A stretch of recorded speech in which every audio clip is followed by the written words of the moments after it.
What is up, my Porchcast people? It's the Porchcast boys checking in. Welcome to season 2. Christian, how you doing over there? Good. All right, we just wanted to check in. You know, it's season 2, episode 1. We did struggle with the audio quality a little bit, and you'll hear it in the episode. But the chat was so good, the discussion was so good, and there were so many laughs to be had by us and to be shared with y'all. So we had to post it anyways. But back to normal audio quality next week. Any last words from you, Christian? Nope. I just am glad that season 2. Season 2, we're back. See you guys soon.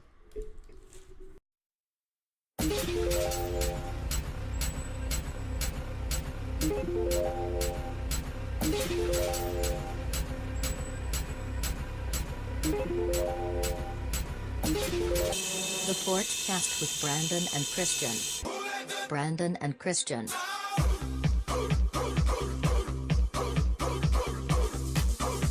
Porchcast with Brandon and Christian.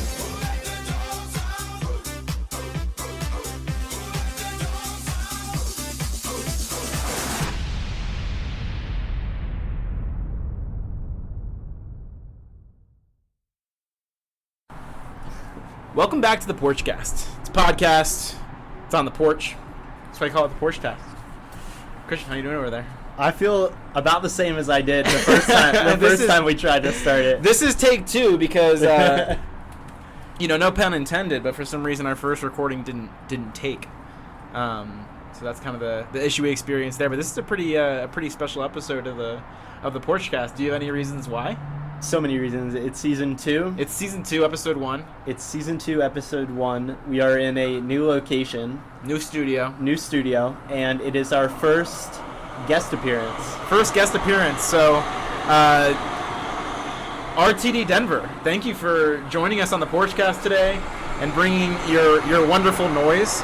You're one of our special guests today. Our other special guest today is friend of the show, brother of the show, Tyler Mariello, all the way out from Tampa, Florida. How are we doing over there? I'm doing good. All the way from Tampa. Just got here today, and happy to be on the Porchcast. I'm a big fan of the Porchcast. Big fan. Have you been a fan for long? I've been a fan since the beginning, and I suppose about as long as you could be a fan of the Porchcast. That's good to know. One of our biggest fans. Do you think that you feel the altitude difference at all? I feel like that's the first thing that people say is, gosh, we're really high up there. I feel the altitude a little bit walking up the stairs, although you were saying earlier that the stairs are just as difficult for you nowadays, so which I found extremely surprising considering I'm far less in shape than you are, and I'm from the humid swamp lands of Florida. So, but yeah, you can tell for sure. As I've said, it never gets easier. Those stairs, they never get simpler. They're always tough. I'm always winded after just 3 quick flights of stairs. I don't know what it is. I know when Christian first got out here, he ran. He's here. He could also tell this story. Oh, go ahead, dude. Be my guest. So day 1, I'm an avid runner. The first day we got here, I went outside to do my daily run. And my mentality was the same as it was in Tampa, Florida. So it was just go. And I made it about 30 feet before I was choking and gasping for oxygen. And it's only gotten better since then. And really? I think that, I don't know about you guys, but I can go up and down the stairs all day. That's not the thing. It's carrying heavy objects up the stairs. Yeah, that was a challenge. I learned yesterday how not strong I am physically. Let's talk about that for a little bit. Let's talk about so moving sucks. So we were not moving far. I will say we were moving across the apartment complex. So the opposite of far. And we struggled. I think the biggest part of the struggle was that we were going from 3rd floor to 3rd floor.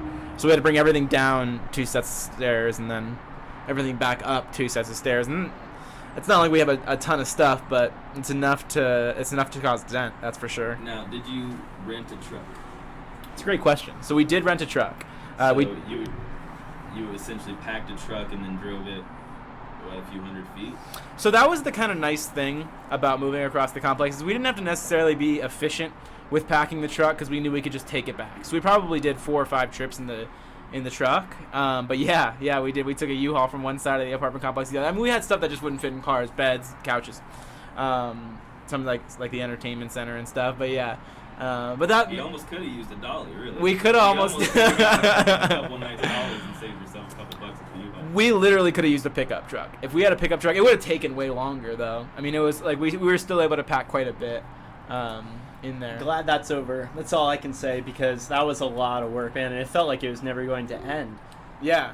Well, because we weren't even. So that was the other thing is that we weren't even done once the day ended. Like we got to the end of the day and we were chilling, but we still had a whole apartment to clean and we underestimated how much stuff was still there today. I think because I was kind of surprised when we got there and all of At our least that's dishes. a little bit more fun, I suppose. Being able to. But the come up dust and has be in a settled, new apartment. you know? Yeah, that's We're right. on to bigger and better things. That's right. So So one thing I wanted to talk to you guys about, because I was just thinking about having our first guest on, and it's something that I didn't get to experience. It's something I always wanted to experience. I talk to Christian about it all the time. Is I never really got to play a musical instrument. It was something like I tried drums a little bit. I tried guitar a little bit. The frets hurt my finger on guitar, and I don't think I had the best instructor for drums. And I think he kind of guided me down a path that didn't excite me about drums, and I think that other instructors could have just directed me differently. And I think Tyler could definitely speak to that. And as far as like igniting your passion in an instrument, I just kind of wanted to ask you guys about your journey with learning an instrument. Obviously, both being guitarists and obviously. This is an interesting thing, I think, because I think me and Christian come from 2 very different places musically. But I think I'd agree with that. I think we also share something that maybe you didn't have as much when you were younger, was like a real passion for even just being a music fan, and not to say that you weren't listening to music, of course, but I think you've come a long way with your musical journey, and I think that had you felt the way about music then that you do now, I think that you probably would have felt like you wanted to pick up an instrument. And I think Christian can maybe attest to this as well, that now I don't have the time or the patience even to be able to pick up something like guitar. Like, I think had I not picked it up when I was young and had time, and when your mind is so malleable to things like that, I don't think that I would be a guitarist now if I never started when I was a kid. I think in that respect that you can compare it very much to learning a language, in that the earlier you start, the easier that it's going to be. I had the experience of I started playing guitar when I was 9. So Were you that young? I don't think Yeah. I knew that because you were 12. I was 12. yeah, I started playing when I was 9, so when you're that age, it's going to be much easier for you to pick things up. And what I would say is, on the subject of drums, that's an instrument that I would absolutely love to know how to play. But if I sit down behind a drum kit, it's the equivalent of looking at Latin, Yeah. for example. It just makes no sense. And I can understand why starting out something, especially like a new language or an instrument, when you're already a grown adult, it's so much more difficult. But if you want to do it, then, it's not impossible. It's just going to be more challenging. And with guitar, there's a level of, and I'm sure that you would agree with this, Tyler, it's very intuitive to me now. I'm not saying that I'm a expert guitar player, but I wouldn't sell myself short either. So I know that within reason that I can develop and grow my ability to play as much as I really want to, because there's already that foundation there. I feel that. It's funny, I was just thinking that the other day, how I guess I never stepped back and realized how comfortable a guitar feels in my hand. It's exactly what you're saying. Is to an extent, I know it like a language. Whereas if you're to learn a couple different new words in a language you already know, it's gonna be a hell of a lot easier, obviously. I think that's a big thing. But I found it interesting when I really took a step back and was playing, and I was like, it's it feels so natural. I mean, it's like you hear people talk about driving a stick shift car, and you don't really much think about it anymore, you know. But that kind of goes back to we've been doing it since we were kids. You know, I mean, it's just if you do anything for that long. Brandon with skating, Brandon doesn't think twice when he gets on Of course. on a pair of skates. You know, he doesn't think about how it works or how it just it's one of those things. Yeah, exactly. And it's kind of, I mean, I know Christian's had probably, and I think you've seen it too, like larger lapses where he's like hasn't played guitar for as as often, and then other times he's playing guitar all the time. But I've never noticed, like Christian can go a long time without playing guitar and then start playing, and I won't really notice. He seems rusty. It just kind of like is more like a bicycle. It's like, yeah, it's like riding a bike. That's a perfect analogy. It's like when you don't play a video game for a little while, you could tell that your mechanical skills are not as good as they could be, but you know what to do, and it's just a matter of starting slowly and, you know, working your way to more complex stuff, what you're capable of. And on the subject of it feeling natural, I think it's interesting because there's been times where I played, and if I'm with somebody and they say, like, how do you know what all notes go together? How do you know how to do all that? And I'm like, well, I wish there was a question, because I don't know I can't read music. I don't know music theory, but I know it's just a feeling, really. It's like speaking. You're not thinking about it. You just talk. So when I'm, you know, going from note to note and playing, I'm not thinking about what I'm doing too much. And really, the less you think about it, I think the more intuitive it becomes. Granted, if you're trying to learn something new, that requires a lot of focus and a lot of actual work and time. Because I couldn't understate how much actual work I've put into playing guitar, because there's certain things that you're just not going to be able to do unless you fail many times. And then there's the peripheral stuff of playing guitar, of joining a band and working through playing at different venues and getting different receptions, which both of you have obviously experienced at different times in your life. Both from the external band perspective of like going out and playing shows, and the internal band perspective of disagreeing with ideas and kind of struggling with that, which is really challenging. I think musicians especially, they're so passionate about what they do that they're also very set in their ideas, right? And set in their ways and what they think is art, you know what I mean? Exactly. It can be super subjective to everybody, and everybody hears a little bit something different, you know? And when you have, I mean, imagine having, you know, it's maybe a cheesy way of putting it, but you have 4 artists painting on the same canvas. Yep, exactly. They're gonna get in the way. There's going to be disagreements. The way that I would always describe it is that it's like being in a relationship with 3 other people minus the sex. Right. But all the stresses. Yeah. All the same stresses. It's interesting. I don't even think I told Brandon this. I'm a photographer in Tampa, and I knew that. I knew that. So I recently did some work for a woman, and she came and saw me play at one of my gigs back home, and she texted me, you know, afterwards, and she said, I'd love for you to give me guitar lessons. Like, this is an older woman. Yep.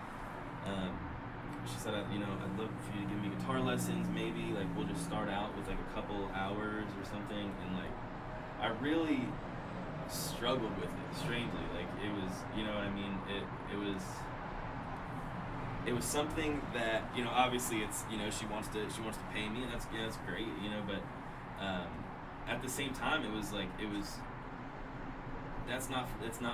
for everybody. And I think that people are born to be teachers, and you know, I think a lot of people have that knack. But when I think of teaching somebody music, especially at an older age, it's like what you were saying, it's like I don't really know how to convey what I do. You know what I mean? It's maybe, again, going back to just having done it for so long, I had a hard time. I kind of told her, I was like, I don't know if that's really my best, where I'm best suited. You know what I mean? so it's interesting to think about that thing, is how it is, like, it is how a language works, sort of, you know, and yeah, I thought that was an interesting thing when I stepped back, and I was like, man, I don't think I could do that as well as like I think I'm a decent enough musician, but the thought of having to convey that to somebody else is not, I'm not interested in it. It's so funny because the way that you're describing that, I'm thinking about when I was in college, I had to take 3 semesters of Spanish, and there was times when I think in each class the professor had this moment where they're like, guys, listen, you're getting so caught up on how do I do this, how do I do that, and they're like, you know, it's just a feeling. I'm like, listen, lady, I have no idea. I don't have that feeling. Yeah, right. I can't speak Spanish. And I'm really trying here. I swear, I feel like that's what my whole guitar lesson would be, is you just gotta feel it. Yeah. You just gotta feel it. You know, nobody understands that shit. Nobody wants to hear that. You know, they're trying to, like, learn something and, like, understand the way that works. You just gotta feel it. Like, it's not helping anybody. You know what I mean? What inspired you to start playing? You started on guitar, right? I started on guitar. In the first place. That's right. Just a random day, right? It was kind of a random day. I think that if we're really going to get into it, though, it would probably be on my mom's side, the side from Alabama. I was always really close with her family and spent a good amount of time, especially when I was younger, spent a lot of time around them. And a lot of them are great musicians, and they were writing great songs, and they were just great guitarists, and it was in the folk country, you know, kind of world, and that's where I was, like, really introduced to music and introduced to people who felt that way about music. You know, besides that, I think Tom DeLonge from Blink-182 was probably a big piece of it as well. Look at that, like, man. Blink-182 was, you know, their licks and all that goofy stuff Tom used to do. I always dug it, and it was a cool thing to me. That's really why I picked it up. You know, that's amazing, because if you think about Tom DeLonge, he's not like a super, like, memorable. I mean, Blink-182 is an iconic band in their time, but he's not a super memorable guy. But he probably inspired so many people to play music, 100%. which is really wild. I mean, him and the others, all 3 of them, I think, deserve equal credit for that band. I'd say, you know, even I would say Travis Barker is probably a big influence on the drums I do as well. Yeah, you know exactly. What I mean? But those are, like, I'm sure it would be different for Christian. For me, aside from that stuff with my family, where it was, you know, the folk country thing, which has always kind of gone throughout my life, it was really like one band, one feeling that just, like, sold it to me, you know. And so something else you brought up that was interesting, Tyler, is about the woman and kind of like what she wanted you to do, and you kind of saying, like, I don't know if I'm the best suited for that. I've been thinking about that recently. I thought about it specifically with when we went and saw Monsters and Men. Is in a band, especially a popular band, a famous band that, like, they don't have to stay together, but there's more pressure to stay together and stuff like that. But when you have, let's say, 1 or 2 people that kind of drive the creative direction of the band, but there's 5 people in the band. That's usually the case with most bands. Exactly. So when those 1 or 2 people that are driving the direction of the band have an idea for the band and a vision for the band that the other members don't necessarily agree with, but that's their job, right? That's the band that they're in. That seems like a really difficult challenge to deal with, and I wonder how common that is. Because I saw it with Monsters and Men. I felt like some of the people didn't really understand and agree with the direction. What do you guys think? I can't speak to that from personal experience. At least from playing in bands, it was usually we were all in agreement about what we wanted the band to sound like. Yep. But just thinking about it, I think if you're in a successful band, however you want to define that, I would say Monsters and Men is a very successful band. If you're just there to learn the songs, play them correctly, not cause any problems, and you're not contributing creatively, then you should probably just make sure you know the songs and not cause any problems. Do your job. Yeah, if that's what we're talking about, then I say, yeah, do the job. But if you're the type of person that you're on that creative end of That's right. the spectrum, then that's when there would be more issues. Like the way you put it, if you're thinking about people that aren't contributing as much creatively, then they probably wouldn't mind too much as far as the content of the music, unless it's totally something extremely disagreeable or irredeemable kind of musically. But Yeah.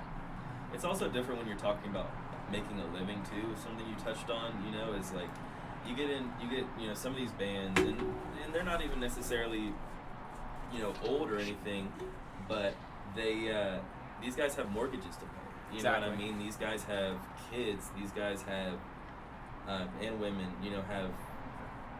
have lives that they need to keep up with. It's just like, you're essentially, when you talk about a band or having creative differences, or you have somebody leave, you're talking about somebody quitting their job, and essentially affecting their livelihood. right? Exactly. Yeah, exactly. No, and I was just thinking of another example. Oh, so here's like a classic example, and Tyler, you'll love this one because this is a real throwback. So there was a guy back in the day that fronted this band called From First to Last. His name was Sonny Moore. And he came out with this album, and I believe that the single and title track of the album was Heroin.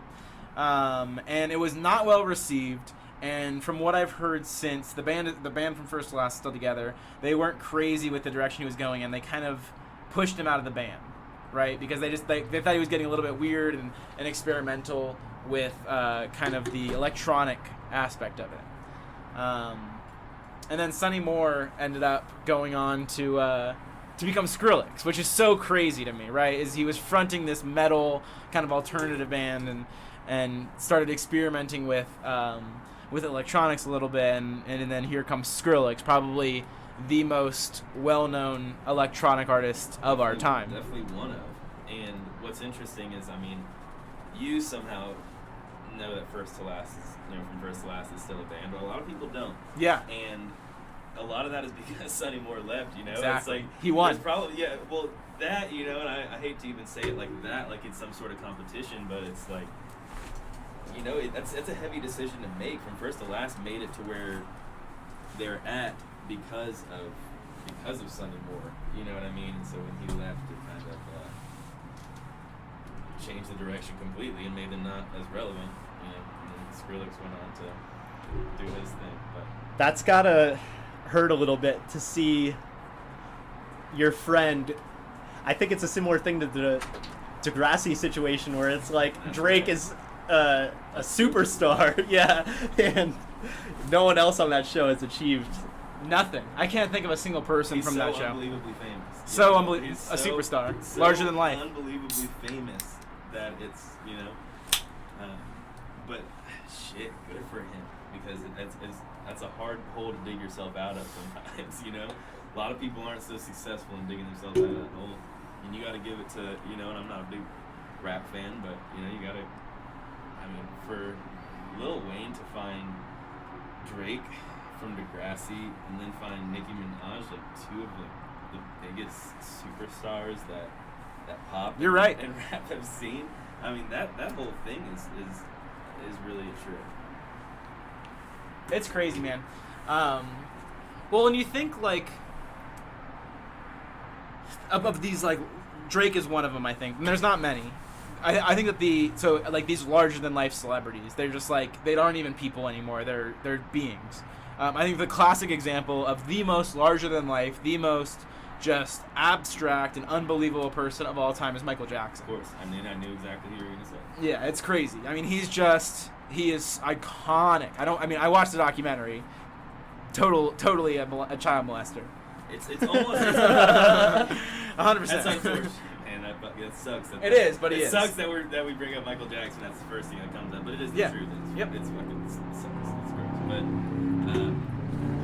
as far as his fame, I don't think that there's like I can't even fathom that. You know what I mean? Like he that guy essentially wasn't even a real dude at a certain point. Like that. Like who was Michael Jackson at that? You know what I mean? Like that guy. Did he know? No, yeah.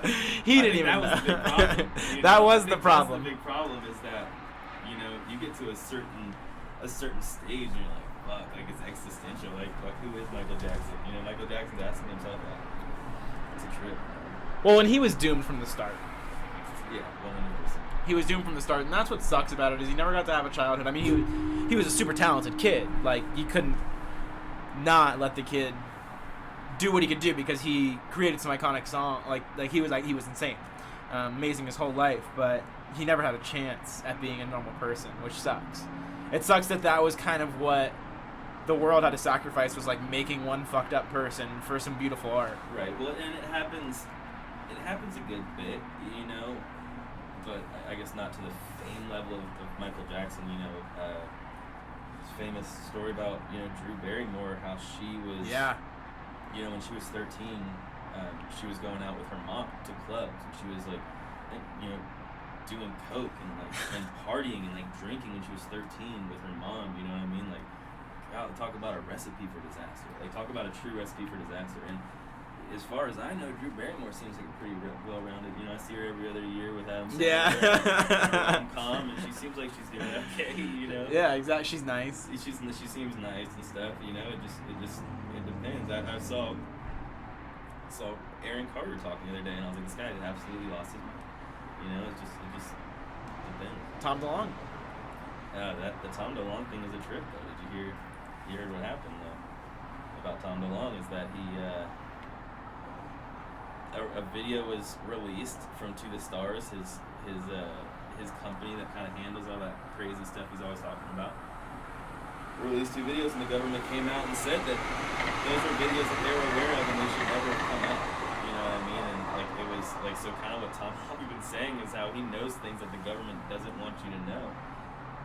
That was kind of proven true this last week.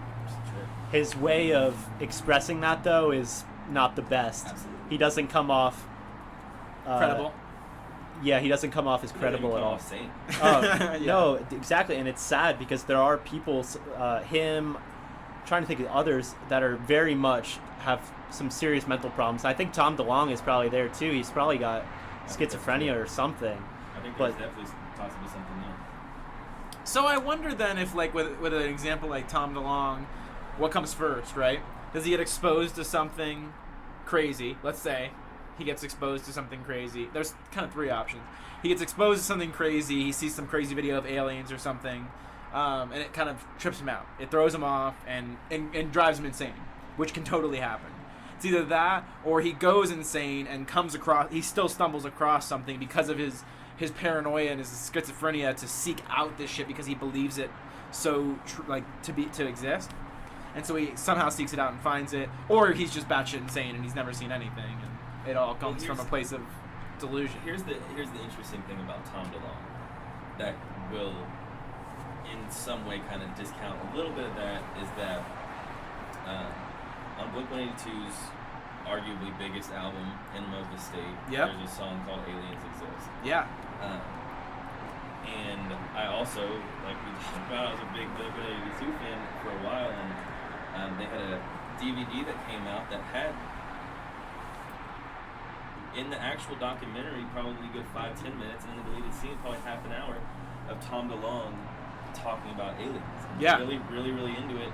And I mean, that he's got to be, 20-something there, and it's, if he did have a mental illness, which I think is still a possibility, it's interesting that, I mean, if that's kind of what we're putting it on, that it kind of reared its head really, really early for him. At the same time, it's like, aside from the aliens thing, has he done anything that's super strange? And I don't know if I can answer that because I haven't seen that, but it is, I gotta give it to him, is that he's been into aliens for, I mean, what, that album, Yeah. that album just celebrated its 20th anniversary. Has it really? Just celebrated its 20th anniversary, so we know that for at least 20 years, Tom DeLonge has been really into aliens. So Yeah. I guess you gotta give him that. Do you think anybody else is as large of life as Michael Jackson? Like, the only people I can think of, I think Drake's an example of somebody that's Kanye. big. Kanye, great example. Trump. Kanye and Kim, Trump for sure. Now more than ever. Taylor Swift's huge. I mean, just otherworldly. I don't think any of them, maybe Trump, are as large as life as Michael Jackson was, Trump might be. I mean, just to see Trump in person, not so much at a rally, but like in passing, just in like a normal moment, which you probably can't really do, Would be surreal. Any president. Yeah. Any president. Because Obama. that's just, The nature of the game. Like it or not, their reputation Regardless. precedes them so much, you know? yeah, exactly. And there's still, whether you hated Obama or you hated Bush, you hated Clinton or you hate Trump, all four of those people to me, and I like some and I don't like others, every president that's ever existed has taken on this position, this role that's just so symbolic and great. It's Because just they intense. represent the consciousness of the state Exactly. in a certain way, you know? Yeah, I mean they're the mouthpiece for the country, which is huge. They are the figurehead of the country. I You have mean, the world spotlight on you have the know? yeah, because it's USA. It's yeah. It's the USA. That's right, man. That's why you're here, man. Because It is not Russia or China. But no, I mean it is a trip. It's I mean it's think what you will about any of our presidents, but it is an unbelievable game. You know Unbelievable. what I mean? It is. It's tough. It's tough, and I don't think anybody, definitely in this country, the world sometimes gets judged the way that a president does. But that's just part of the job. Yeah, and I think, again, regardless of political affiliation, Trump has been the most mistreated president of all time. Whether it's warranted or not is a discussion for another day, but he's just, I mean, he is under a Constant. intense scrutiny. I mean, just intense scrutiny. and he handles it so well. He handles it great. I'll tell you what, man. I went on. I'm not big into politics, and similarly, I'm not huge into social media. But it is part of my job. So I was on Twitter for work the other day, and for some reason I thought, because you hear people talk about Trump and the tweeting. I always talk about the tweeting. Yep. I don't go on Twitter. I don't see it. I don't much care about it. Truth be told, but I went on Trump's Twitter, and it is unreal. That dude is tweeting like every few minutes. Like it's almost like a constant stream of conscious for this guy. Like Yes. And maybe I looked at it at whatever time. I don't know how the algorithm works and what I'm seeing on Twitter. But when I was going through it, it was like 8 minutes ago, 14 minutes ago, 22 minutes. It's just like this constant like thing from him. It's a trip. We've never seen that before either. And again, regardless of what he's saying and whether or not you agree with it, it is a new era of presidency. That's right. It's unprecedented to see this level of communication from your president. And I think, right now there's probably too much discourse to allow it, but it is an interesting thing in concept of having I feel like if you take a guy like Andrew Yang and he's super active on social media, people love it. You take some of these really, really far left people and they're super active on social media and people love it. So it's interesting that while he doesn't use the platform properly, and that's probably a big part of it, to your point, it comes down to his usage of the Twitter. Rather Seems unhealthy, right? But I mean, Yeah. it is a new era of presidency. Yeah. I've always looked at Twitter as a line that I just can't cross because there's already so many things. There's Yeah. Instagram. I don't really use Facebook at all. Yeah. Snapchat. Twitter is just, it's so overwhelming. And there's, as far as I can tell, I don't use it, but it seems like there's so much negativity on there too. And as far as I think the American culture is very much obsessed with celebrities. I'm not that interested in what celebrities are doing. I can only speak for myself, and I assume that you guys are the same way. I don't need to be following all these celebrities on Twitter to hear about every single little thing that's going on. It's just too much. Yeah, so Twitter is, I think, because I've never really found a great use for Twitter except for one, and it's when big events happen, typically tragic events, unfortunately, because it's a very easy way to communicate things quickly. And that's how news outlets will typically use it, is to communicate things quickly. And just like, it's very, very easy to consolidate everybody's updates on something. So an example I can think of is we went to FSU, and in our sophomore year of college, there was a shooting at our library. And that was the time to download Twitter, go on Twitter, and try to get every update you could. Instant updates. Instant updates, right, exactly. You could just say, refresh my new. Whereas with Reddit, there's probably not going to be a bunch of people talking about it. Facebook, where do you even go? Like, it was just a quick place to go where... To get relevant, quick, up-to-date information, especially in that situation from people like your peers, you know, because it's like, what's wild about Twitter is that, you know, obviously news outlets are gonna cover it eventually. Yep. Right? But to be able to almost get, you know, and I don't know much about that situation as much as you guys do, but I'm sure there was probably updates on it almost instantly from people who were kind of closer to the situation, and people could be like, you know, I'm in the library now. That's right. Yeah, well, and there was, I mean, of course, it's a blessing and a curse, because then you had, you know, I remember I'm in College Town right now, shooting at this bar, and this bar, all bars locked down, 5 people shot in College Town. No shooting in College Town ever occurred, but you have that element of it as well, is that it's so easy to become a journalist. Well, that's back to Christian's point. Is like a lot of Twitter realistically is just toxic bullshit. You know what I mean? Yeah. Like really, if we're gonna, but there is a good use to it. You're right. But I mean, but that's so unnecessary. That somebody would, you know. I don't think they were doing it maliciously, because what I got, it was like a girl, and she seemed fine. I thought you were saying it was like a bomb threat almost kind of thing. No, she, you know, the shooting at the school happened, and then the bar heard about the shooting at the school and shut the bar down, and some girl heard a loud noise before they shut the bar down, and she was like, oh shit, I bet they're shooting up this bar too, and then that spread somewhere else, and they're like, you know what, we just heard a loud... Okay, well, you know, that it all happened. It happens. That happens, absolutely. But ultimately, I do agree with Christian that it's a cesspool. It's a cesspool. It's a house of negativity. Yeah, exactly. So yeah, don't use Twitter. I don't want to tell people what to do. Yeah, don't just if you're like, I'm using way too many social media accounts right now, I just need to eliminate one. Probably Twitter. Twitter's the one to go. Christian, do you want to introduce any segments? All right, yeah, about that time. I think it's about that time. I thought that was good to talk about that a little bit. Oh my God!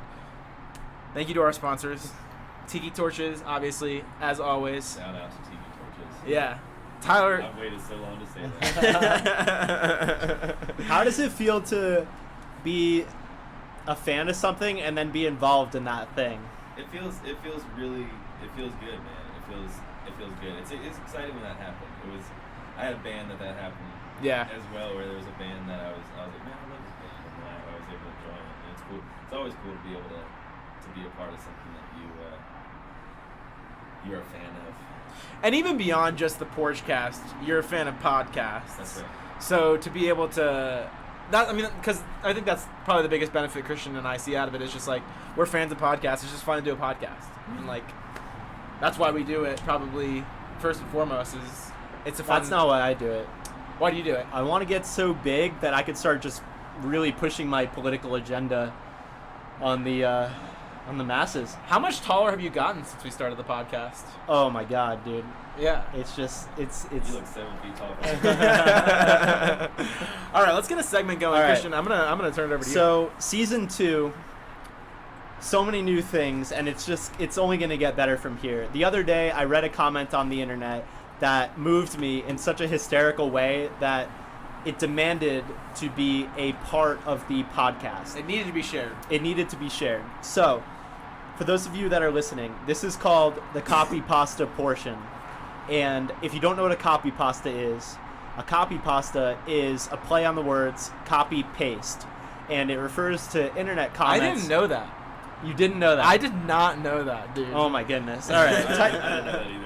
Tighten up, Brandon. All right, copy pasta refers to an internet comment that was written, whether it was organically written or it was written as a satire, the comment, it doesn't matter. The comment represents a certain type of person, a certain type of place, or a certain type of thing in such a spectacular way that it has been copy and pasted so many times, and a lot of times you may not even know the source of the original comment, but Right. it has become iconic for representing something.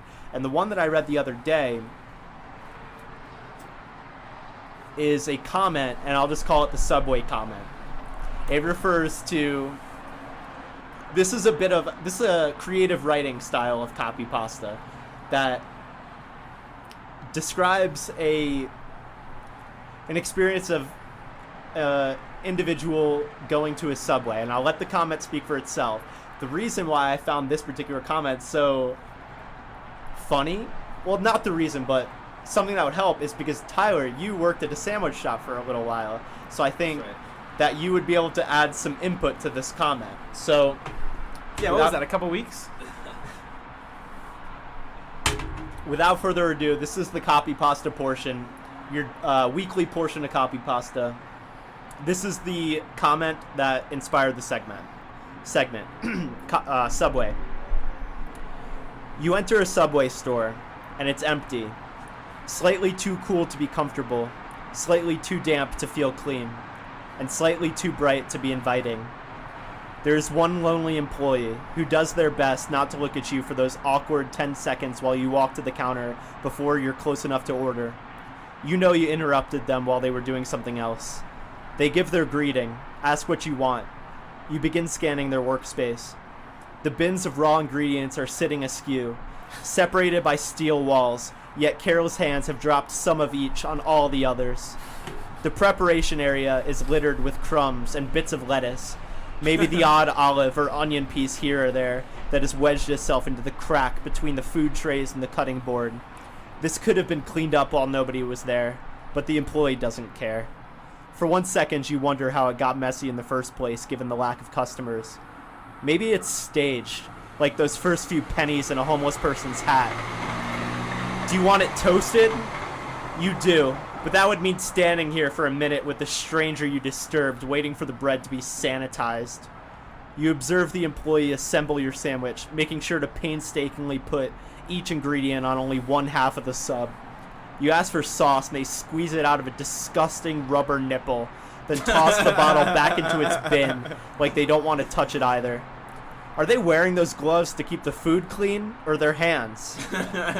You pay. The sandwich heavily sags into a flimsy garbage bag it doesn't really seem to fit in and is handed to you. You walk out into the light of the sun. The colors suddenly seem real again, and you become aware of your breathing because the air feels rich and life-giving somehow. The distant memory of tasty subs that brought you here lingers just beyond the edge of clear recollection, like an old acquaintance whose face you can't picture anymore. You carry your catch to the car. When did it get this bad? So I want to point out my first comment, and I have lots. I have two. My two first comments is one, there is a smell, and everybody knows the smell of Subway fucking smell. I don't know what the fuck it is, but Subway smells like Subway. That's my first thing. And two, I have never, I'm not crazy about conspiracy theories. There's a couple that I buy into, but I am officially bought into the conspiracy theory that a Subway employee gets to work at 8 a.m. or whatever time, and he grabs a few fucking things. He grabs a little bit of lettuce, a banana pepper, and an olive, and he arranges them properly along the thing to be like, yeah, people have been here. When you're really the only fucking person that's been there all day, and the only person that will be there for the rest of the day. Because who goes to Subway anymore for a meal except for you? If you're in the Subway parking lot right now, turn around and go somewhere else. We like our fast food on this porch. We had it like today. to talk about it. You guys may have had some today. And of all of the fast food restaurants, man, Subway sits right down there at the bottom for me. It's right there, down at the very F tier. very bottom. It's absolutely F tier, and just listening to you read that was upsetting. Because it's true. It spoke to Because me. because it's so true. And I worked at a sandwich shop, like you said, for a long time, way too long. And God, that spoke to me on a whole nother level, because that's just absolutely the truth. Because it's man, whoever thought ordering a sandwich was so depressing? Would you get there bright and early and set up some foodstuffs to make it look like people had already been there? Absolutely not. That's pure laziness is what you're seeing. That's pure just hatred for the job. You have to. Because here's the thing. At the sandwich shop you worked at, Tyler, delicious sandwiches. Probably the best in the area. They're Philly cheesesteaks that didn't belong in Tampa. I think so. They belonged in Philadelphia. I think so. At Subway, you're making shit tier sandwiches too. So like it sucks. No one's happy to be at one's Subway. happy. No one's happy to be there. Yeah, employees or customers. I will say this is a really interesting figure that I heard the other day. Is I think, don't quote me on this. But I know 100% that Subway is in the top 3 highest grossing fast food establishments.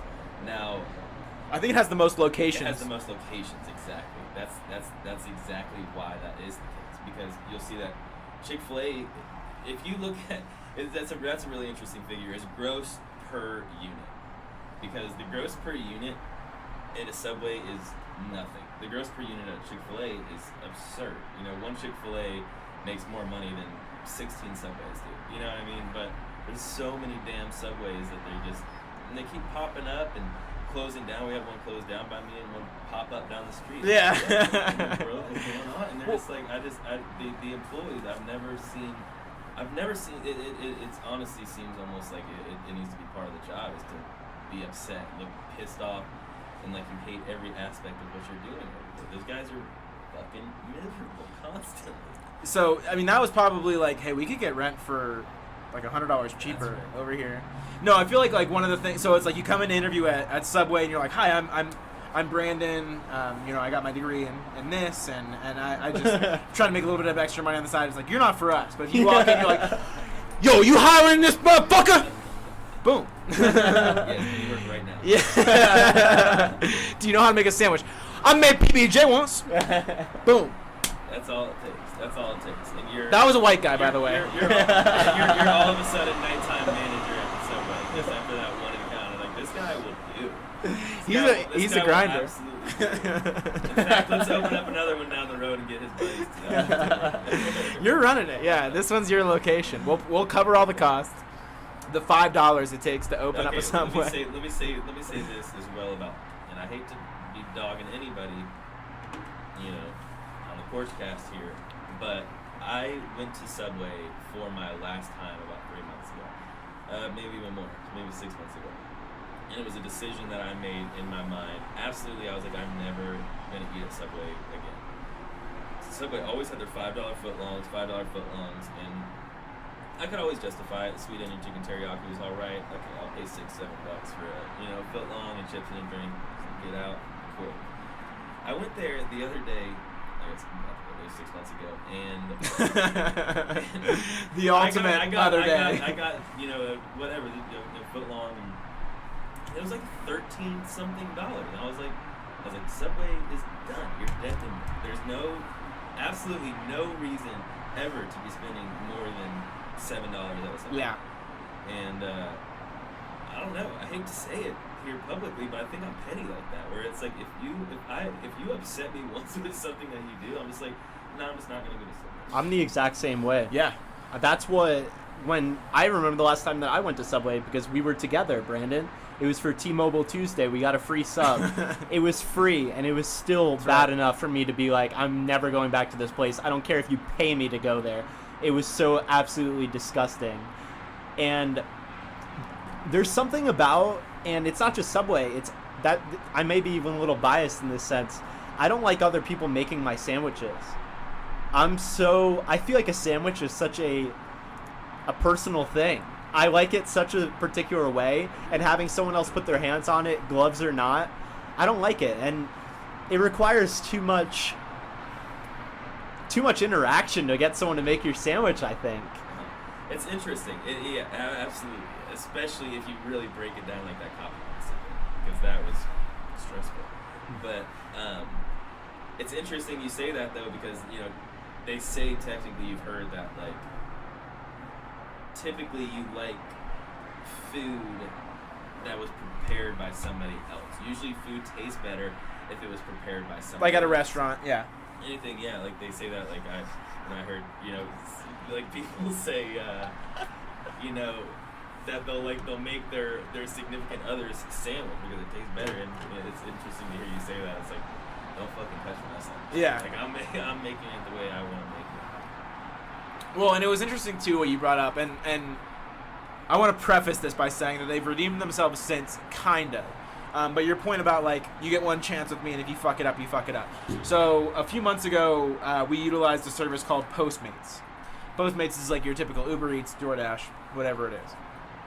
And we had, to your point, dude, we had the worst experience from start to finish. We ordered it. It said 45 minutes. The guy got to the parking lot of the establishment in about 30 minutes, and he sat there for about 30 minutes, and then he drove over to us for about 30 minutes. So it took about an hour and a half at least. The price changed from like $28 to $44 after we ordered it. After I clicked confirm and pay, the price changed by $16.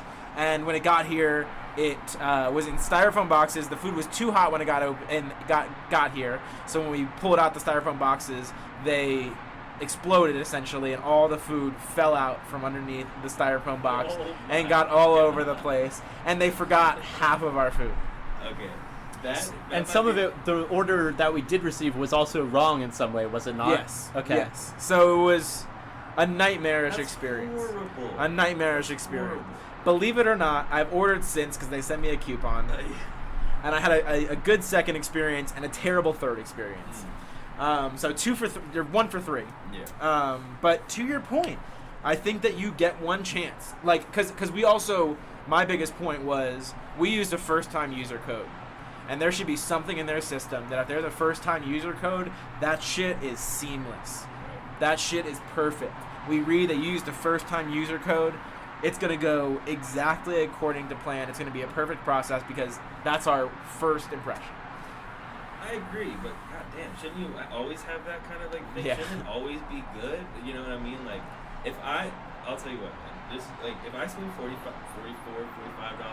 on a meal and it's not like outstanding, I'm unhappy, legitimately. Yes. Like, and I'm just not even gonna place that But will you say something? responsibility in this. I mean, that's my thing as well. It's like I'd probably be more just to write it off, and just like not even deal with it. Like it's kind of it's maybe back to being petty. Same that's here. That's the ultimate fucking. I'm mad. I'm never coming back. I'm just not gonna give you any more money. You fucked Yep. it up. Yeah, you fucked it up forever. Yeah, it's crazy. Yeah, and I think so for the Postmates thing, why it happened, because I looked it up. I was so angry. Of course, it was a horrible experience. I looked it up, and we got a refund. Okay. For the things Okay. that Well, that's Sorry, That's something to be said. we got a partial refund for the things that were missing, but the things that came in properly we're still that charged for. much. So what their strategy is they just get everybody to sign up, every restaurant to sign up for Postmates with no oversight. They're like, "Do you want to be on Postmates?" And the restaurant says, "Yes, of course." Like, why not? It's an 3 additional. weeks later, they get a Postmate where they're like, "What the fuck is this?" Exactly. And that's what happened. The guy I got can there. speak to that personally. I've had those Yes. come in, and they're like, "I'm from Postmates." I'm like, "I don't know what Postmates is, dude." First of all. Exactly. So Second of all, your order never came in, dog. And when we got to-go orders at the previous restaurant that I worked at, they would come to the bar. So I would have to input the food order to the bar. And I had an experience with Postmates where the guy gets here, he's like, "Hey, I'm here to pick up the Postmates order." And like I said, I'm like, "Dude, what is Postmates?" First of all. exactly. Second, I did not get that because it ain't here. It ain't here. We had we had this happen at the restaurant I worked at too, where they would come in and the menu that they had was like from 5 years before. So they come in, they said, "I need this, this, and this," and it's like we haven't served that since like 2012. Like we do not have that. By the way, this episode was recorded in 2017. That's why I said 5 years ago in 2012.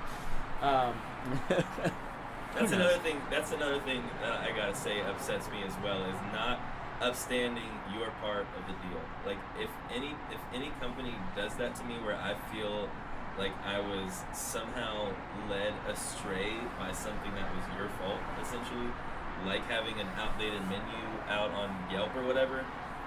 You know what I mean? If you go like, if you go on Yelp and you go look at your menu and then you go to order that, like, no, we don't do that anymore. You're like, what the fuck? Like that's the whole reason that I'm here right now. You know what I mean?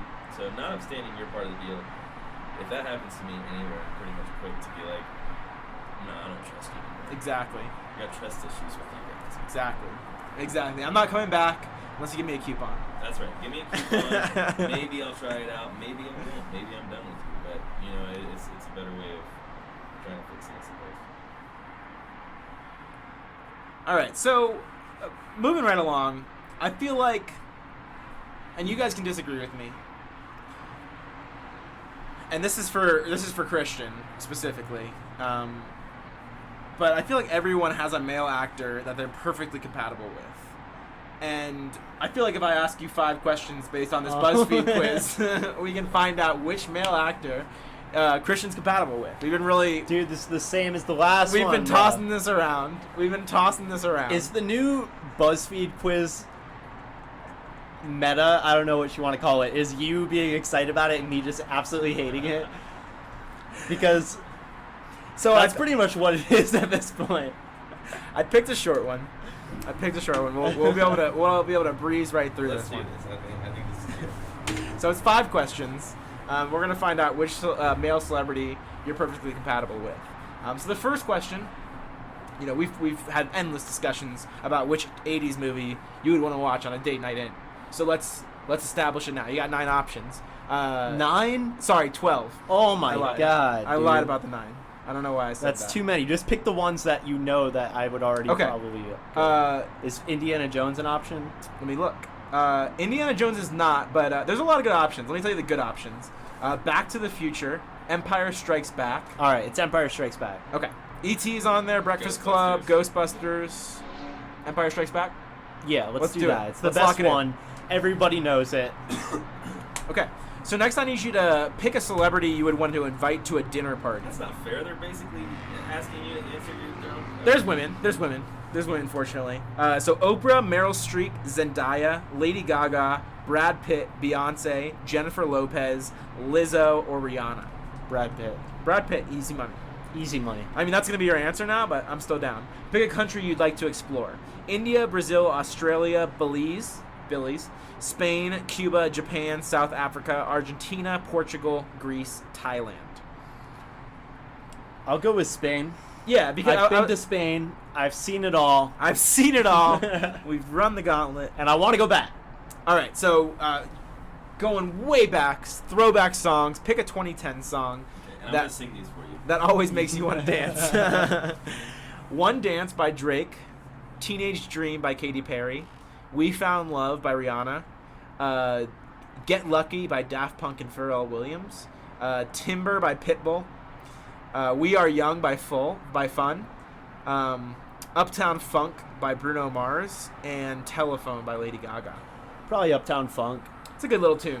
I'm not crazy about any of those songs, by the way. All right. But I'd probably go with Uptown Funk. And easy one, objective answer, what's your sign? My sign, Gemini.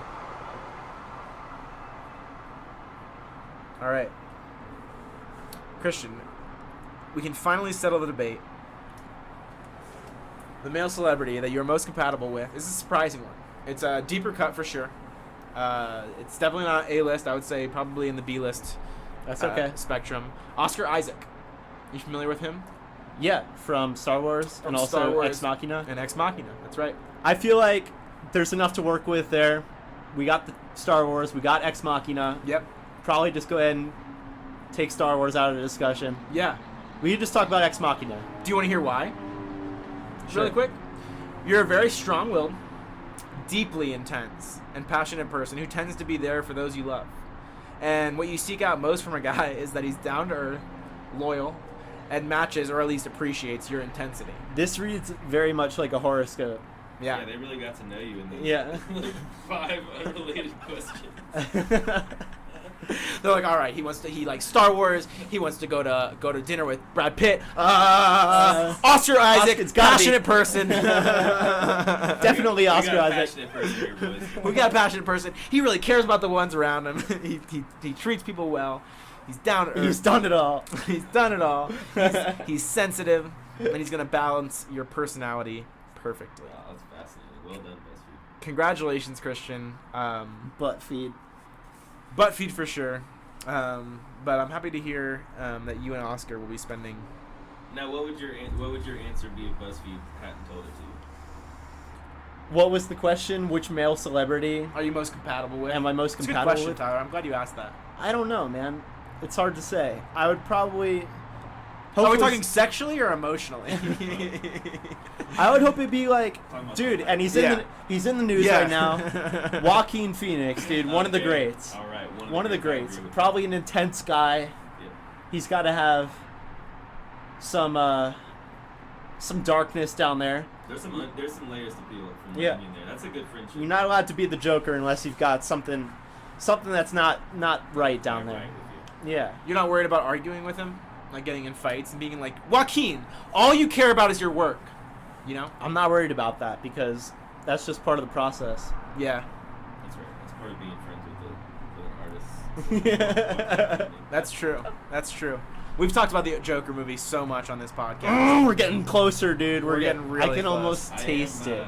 It's weird. I'm excited to see that movie. And I'm not one for. I've never been into, superhero movies or really even like action movies. It's never really been much of my thing. But I'm such a Joaquin Phoenix fan, and I just feel like he's gonna do that role so much justice. And I can't wait to see it. I mean, I don't think it's going to be a superhero movie Yeah, or I an don't action think so. I movie. don't think so either. And the Joker is arguably the greatest character ever written. That's right. Greatest villain. It goes the devil, Yeah. then the Joker. Yeah. The two greatest villains of all time. Yeah, Devil, Joker, Darth Vader. I'm willing to lock that Agent in. Smith. Agent Smith from The Matrix is a great villain. Great villain. Oh but not my- as iconic as Darth Vader. He's not as iconic, but if we're talking about villains, There's some good ones. there's some good Hannibal ones. Lecter. Hannibal. oh, Hannibal, oh my god. Because there's villains and then there's super villains. That's right. And the Joker is very much a super villain. That's true. He is spectacularly capable, and I think that's the defining quality of a supervillain. What would you say? Is what is the defining quality? Their capability. Yes. If we're talking, I think, just in respect to the Dark Knight, the Joker, everything that he set out to do, everything that he said that he was going to do, you knew it was at least possible. Because he wasn't going to blow up the planet. No, dude, he said he was going to kill the mayor, and he did. He said he was going to kill the judge, and he did. Those boats of people that he had set to bomb, he was going to do it. he was... The guy who knows how to execute a plan. Yeah. It's a lack of discretion. It's a lack of discretion, and it's an unpredictability. One of the villains that you talk of a lot that I'm surprised you haven't brought up yet is who I would say is who you think is, regardless of well-writtenness or whatever, is just the most villainous, is the Warden from Shawshank Redemption. Excellent villain. Excellent villain. Because when an actor and a character, they're able to make you hate them with such a passion, Yeah. you know they've done a great job. King Joffrey. Yeah, King Joffrey from Game of Thrones is so hated and so disliked that the actor that played him had to quit acting because he just never could play another role Wow. because of how. I mean, Draco Malfoy I think has like a similar Right. just air around him. Harry, I mean, even Daniel Radcliffe is just really hard. Yeah, that's To be anything else. Yeah, that stuff's really tough. Man, there's some really good villains out there though. You have kind of a different set of favorite movies than Christian and I 100%. do, so I think that your Yeah. kind of best villain is going to be somebody different than we think. I think one of the best that I was gonna bring up is I feel horrible. Christoph Waltz in Inglourious Basterds. Yeah. Is brilliant, and it's like he's almost so. You hate him, of course, but he's so good that you can't help but just be so impressed by him. Exactly. An interesting piece of trivia about the movie Inglourious Basterds that I love. I'm not sure if you're familiar with this, Tyler or Brandon, but they were ready. Quentin Tarantino was ready to throw the whole movie out because he couldn't find somebody that did that character justice. They'd had done readings and auditions with, I think, several other people before Christoph Waltz tried out, and he said that if this character isn't perfect, because he, I think, is maybe the most important character in the movie. Brilliant. The whole thing rides on his performance. And Quentin Tarantino said, if this character doesn't work the way I want it to, then we're throwing it out. Mm-hmm. And Christoph Waltz came in, and Quentin Tarantino said, he declared, we're making a movie. Yeah. We've got it. I love that. That's And awesome. I love that. I love And- those stories. Just an unbelievable performance. Yeah. Just such aside from acting, even just his control, he had to learn he knew 3-4 languages in that movie, and his performance is stellar. Yeah, thank you for bringing that up. One of the great villains of all time, I would say. I love hearing those kind of behind-the-scenes moments of movies. There's another common one in Inglourious Basterds that talked about all the time is Leonardo DiCaprio breaking the glass, and staying in character, following through on the scene. Was that Inglourious Basterds or Django? That was Django. I'm sorry, you're right. Django. That was Django. Same director. There's that story. There's the story of the Joker that's talked about a lot, where there's a scene where the Joker blows up a hospital and he presses the trigger. Didn't go off right Doesn't away. go off right away, and he It just legitimately scared him when it went off, right? Yeah. He kind of like jumps a little bit. The clapping when Detective Gordon was promoted to Commissioner Gordon was ad-libbed.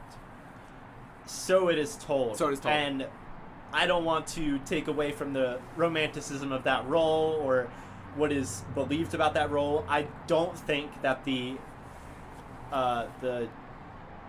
detonator scene was actually improvised. I don't think it was, but regardless, it was amazing, and I do think that the clapping scene was improvised. Yeah, there's a lot of back and forth about the detonator scene.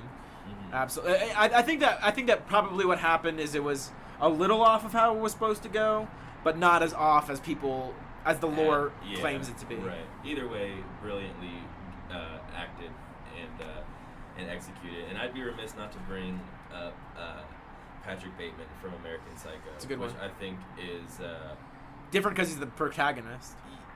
yeah, essentially, yeah, right.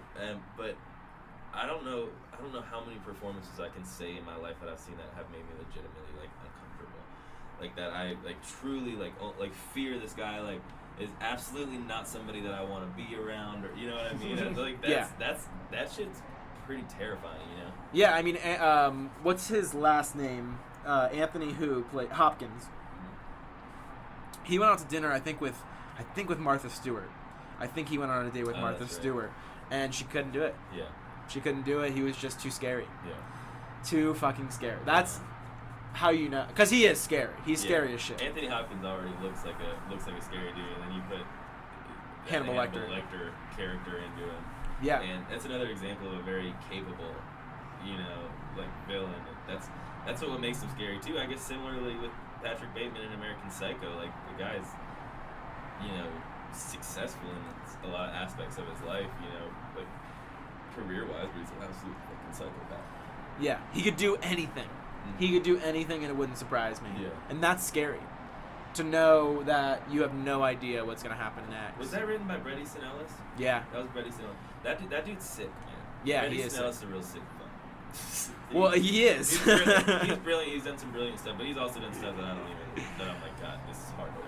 Well, and I think that there's a story where Bret Easton Ellis, written some stuff that was, in turn made into a movie that I felt was hard to watch. other than American Psycho, I don't think I knew that. Yeah, it's a movie called The Laws of Attraction. I believe is also a Bret Easton Ellis written piece, and that I didn't like. I had a hard time watching that. I don't remember if it was Bret Easton Ellis or the director of American Psycho. I think it was Bret Easton Ellis that got lunch with Christian Bale, and kind of was like, Christian Bale came into the lunch in character as Patrick Bateman. Oh Lord, terrifying. That's what I'm saying. and it fucked up I think it was Bret Easton Ellis. Correct me if I'm wrong. It fucked him up. Yeah. He was like, that's too much. That guy's too fucking intense for me. He's got the part. Yeah, well, that's what's crazy about the Patrick Bateman character is that there's nothing like outlandish aside from, of course, the shit that is the stuff that he was doing, but like as far as like a personality, like he's not super outlandish, but he was able to. He was just a strange enough cat to like really freak you out, And he really could. What's really funny is that. I don't know if you guys are familiar with Tiny Tim at all, but Tiny Tim was like similar in a way. Like I've heard Tiny Tim talk about his like morning routine and stuff like that. That's very like weird and like kind of off-putting. You know what I mean? But especially done the way that Christian Bale did it is just it's something as simple as like mentioning your morning routine. It's like one of the weirdest, most uncomfortable scenes in the whole movie. Yeah, exactly. Yeah. 100% agree. 100% agree. All right. Fortunately, we gotta start wrapping it up here. We've said it all. We've said it all. We've done it all. We've gone through the gauntlet. This camera. Tell the folks at home what you got going on in your life right now. But I wanted to just make sure that nobody had any, major closing thoughts. Last minute discussion. Big gaffes. Big jokes, big stories. Well, I'm glad to have been on the Porch Cast. It's cool to be here. I'm happy to be in Denver. I'm sorry if I ran a little bit, but I appreciate y'all letting me come on. That's the nature of it, man. We're glad to have you. I can't think of a better first guest in the whole globe than this guy right here. So it was a real treat to have you here, man. Thank you so much. It was a real treat. Anything else from you, Christian? A little zip zap for the road. Zip zap zoom, boom bam, flim flam, season 2, off to a great start. I couldn't have said it better myself. This has been the Porchcast. I really appreciate listening, and we'll see you guys next time. Thanks.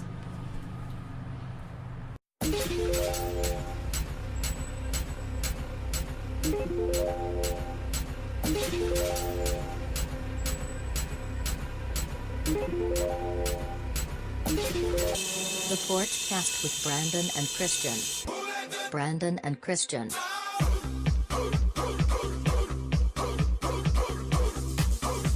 Porchcast with Brandon and Christian.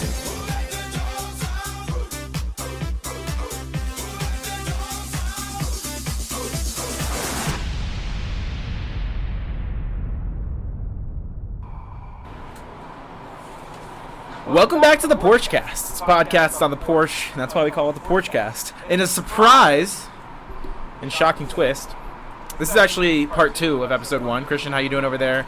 For part 2 of episode 1 of season 2. We haven't even gotten to the second episode yet. We thought we did it all, but we had it. We wanted to keep it going. We're still keep the party partying. alive. And with us today, of course, yet again, following through, is Tyler Mariello. How are you doing over there? It's good to be back on the Porchcast.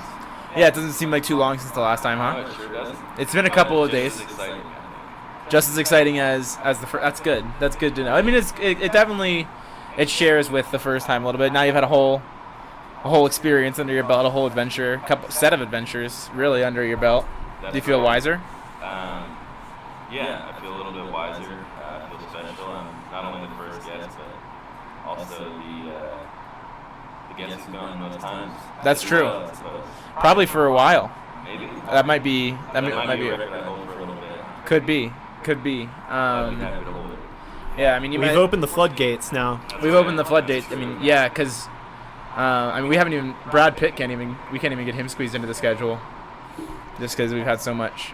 Because I think that people are really starting to realize the exposure opportunity from the Porchcast, Right. which I'm sure you obviously recognize as just an opportunity to Of course. get your name out there. Right, Christian? Of course, dude. It's the biggest. I mean, in my opinion, one of the most effective ways to brand yourself. Kind of when you're a young So come on the porch. up and comers, come on the Porchcast. So what do you think of Denver, Tyler? Round 2. Right? Yeah, let's see. It's near the end of my trip. I love Denver, man. I've always loved Denver. I come here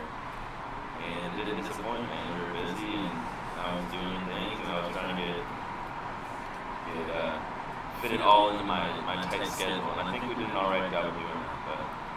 But I love Denver. Already can't wait to do that. We love having company. Yeah, we do. And that's the cool thing about Denver is it kind of has. It's really easy to jam pack a few days. Just there's a lot of kind of options for different vibes, in and of itself, and then within those vibes, obviously different routes to go, different avenues to travel through. I feel like there's just a lot of options when you're visiting Denver to fill your time. It makes it a little bit challenging, but That's right, it does. It's such a varied city. There's so much that you can do. Yeah, you're right. It'd be impossible to fit it all into a couple days. a couple days. To do it right, you really have to be here for a bit. But yeah, man, Denver's never ending. It's awesome. Well, Christian said it best. We love having company. Can't ask for better company than our boy T Dizzy. The old flesh and blood. The old flesh and blood. That's right. And speaking of flesh and blood, we're getting to Halloween territory, which I know Christian you're super excited for Halloween this year. It seems like. I just like the season. I Right. like the vibe. I like the spookiness. Will you dress up this year as something? Maybe it depends if we go out or something. Yeah, if we were gonna go out, what would you wanna dress up as? Do you think? It's tough to say, dude. Especially because this is the theme of the season is frugal October. Right. So theoretically, I mean, you'd need to make a costume with things that you already own today. Yeah, I've already got some weird stuff in my closet, Right. So. Is that stuff that you're willing to bring out into the public at all? Oh yeah, Really? yeah. Okay. I didn't know how niche kind of we were talking here. Are we talking like? Like Big Bird Mhm. is an option. That's a good option. That'd be awesome. I dressed up as a cow once for Halloween. Yeah. I think multiple times actually. I think I did as well. I think that was probably Your costume? That was probably our frugal October. Yeah. Is using the same costume. Yeah, that's true. I mean, might as well. I've never worn it, so Right. I wish know. I knew where that thing went. it was a great costume. It was big enough for anybody. I was a jester once, which was nice. I was Clark Kent once. So I think. Growing up, it's funny. Like the older you get, it starts. You want to kind of. You gotta be funny, right? It's gotta be. You gotta, Yeah. You gotta come out with something funny, something good. As a kid, you want to be scary, like terrifying. Yeah, exactly. Wear one of those scary masks that have like you can pump blood into it. Now it's like, how far can I go? Like, how far can I really embarrass myself for the betterment of this costume? Well, and there's pop culture references too. People really like those. If you can be like a Game of Thrones character, everybody's like, "Whoa, dude, you're from Game of Thrones. That's sick." Which Game of Thrones character would you want to be? Tyrion. I feel like I'm short enough. No, I feel like we both agreed that Podrick would be the coolest character to be. he would be cool to be, but he's a kind of tertiary character, maybe even quaternary. I think The it's- reason everyone wants to be Podrick is because he's good with the girls. So they say. So they say. So they say. The legend says that Sir Podrick Payne knows how to give a woman the business. How to lay some piperoni lay some piperoni. I wouldn't mind getting some tips. from the old Podster. Yeah, because I have like a 1-star rating right now, Who from? just on from all the Just overall. aggregate. Yeah, I That's have okay. reviews from people I haven't even met. Dating sites have reviews. That would be awesome.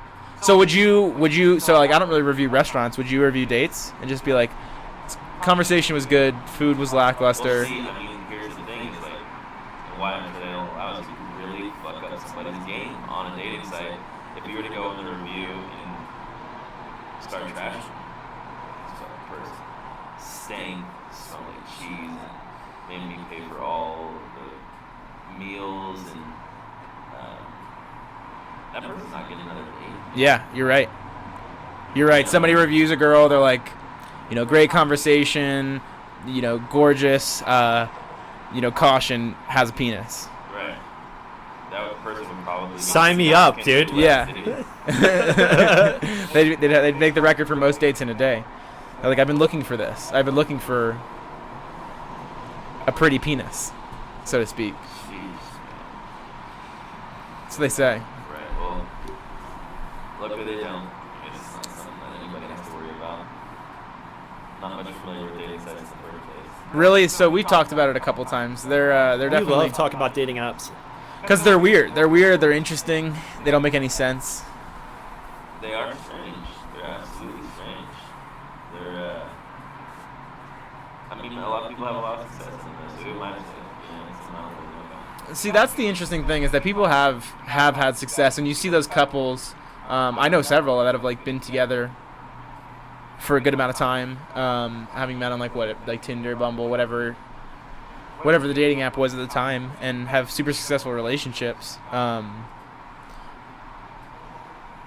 don't know. Do you think that you don't find the relationship as genuine if it comes from an online setting? I think that would have been the case initially. I think when online dating first came out, I think that it was still a little bit taboo. Yeah. Although there was, like, even before that, there was, people would put listings in the newspaper, which is strange, but I'm sure it worked as well. And like video dating? That's right. But it's gotten less and less taboo, right? Yeah, I mean, I think so. It's just more accessible. People are busier, and so it's just like a way to do it quickly. Our dad actually signed up for video dating like a couple weeks, maybe less, before he met our mom. I did not know that. Yeah, and our mom called the company and got him a refund because he didn't need to utilize the service. He never used it because he like met my mom and they were good. So she called the company and got him a full refund for whatever he bought. You didn't know that? I did not know that. What a trip. Yeah, Mom told me that recently, which I always found interesting. And that is such our mom. She instilled in us at a very early age that you can talk your way into anything at like Walmart or Publix or things like that. I mean, that's a company like that seems kind of like that's more advanced. Not in a rude way, not like you're being rude and mean to people. No, you just have to. But yeah, not being taken advantage of, I guess. Well, when you level with them a little bit, you kind of explain the situation. Have you ever like we were Christian? Me and Tyler talked about this the other day. Like, at what point do you speak up, or what point you just kind In what situation? of just like situations where something goes wrong in a restaurant? I would say. It takes a lot for me because I prefer to keep it to myself for the most part. Yeah. I can't really think of a time where I have even complained about something, because most of the time, I think, Tyler, you said this as well, is you're more likely to just not go back to a place Right. if you're unhappy with your service or the quality of your food. Yeah, it's just not really my style, especially working in the industry. It's like I receive so many. It's crazy how often, Brandon, you know this too, how often people complain about stuff and you're like, just grow up, who cares? Well, I go back and forth between who cares, grow up, and they're spending their money like on like an evening out, and they want to make sure that they spend it right. Like they want to make sure they get what they spent their money for, and that's a reasonable ask. It's just about, I guess, execution has to be correct. Like you have to go about it the right way. I think we do. Yeah, I think that's a big part is just going about it the right way. Yeah. Well, because I think a lot of people, probably a lot of really minor complications at restaurants that most logical people would bring up. I think a lot of the way would be like, yeah, of course, like you asked for it that way, like of Yeah. course this is wrong. You know what I mean? But anything beyond that, is just unnecessary. So we've all worked in the restaurant industry. What are some times where people have complained and you guys have just been like, you're just not really having it? I mean, I worked at a steakhouse, so there were several times where somebody called me over. They were like, I ordered this medium well, and this came medium. And I would say, actually, that's medium well. If you want it well done, I'll get you a well done steak free of charge. But that's medium well. Like if you want it medium well, you have to deal with that because that's not. You just don't know how you want it. How do you think your managers would have wanted you to handle that? Probably that way. Huh? Depends on the day. Some days they'd handle it like that. Some days they would have just replaced it and just gotten a well done one and brought it out. Yeah. I mean, it's tough sometimes because you'll have people order steaks, butterfly, well done, but not chewy or rubbery. And it's like, well, That ain't happening. it's going to be really, really hard to do. Yeah, because you're ordering, You a got sirloin. 10 seconds there, maybe. Yeah. Exactly. Yeah. And you're ordering our sirloin, which is our cheapest cut. Yeah, right. And you're ordering it well done, and you don't want it, but you want it butterflied, and you want it. Yeah, that's the kind of shit. There's some people you just can't please. Yeah, you're never gonna please that person. The way I put it is that some people are just determined to have a bad time, it seems like. You know what I mean? Sometimes people just show up and they're already fishing. They're like, what's gonna fucking go wrong tonight? That's right. That's right. They're ready. It's like we were talking about comedians the other day. Certain comedians, big comedians, you go see like Jerry Seinfeld or a like Louis C.K. or Chris Rock, like big comedians. You go there wanting to laugh, right? Like they don't even have to necessarily be on the top of their game. Like the first thing they said is almost always getting a laugh because it's just like, it's the same thing. People go out to restaurants and they're just ready for that first thing to go wrong. They're ready for the first thing that they can start throwing a fit over. Yeah, exactly. People get off on that kind of shit. People, it's like that's entertainment to some people. I think part of it, the way I see it, is I feel like people acknowledge that when they have someone waiting on them, a server or bartender, they know that for the most part they could treat this person however they want to treat them. So I usually take kind of I'm not sure how to put it. I always think when someone's acting a certain way that it's not necessarily the situation, but something deep down. Like that person deep down has some kind of power complex or need for control. They're angry. They're angry about something that they're not able to express in real life or just in their regular life. And they get to a restaurant and they know that it's a place where they can treat someone however they want to treat them, and they're going to have to, and the server bartender is going to have to appease them. Exactly. And I find that so pathetic. That's sickening. Yeah, because you see it all the time, Yeah. That's true. Some people just like to get angry. It's so fucked up. Well, it extends to everything. It extends to retail. And just like sometimes I see people on the road and just like people just into my day-to-day life. Like I see this one guy. I've seen him twice now.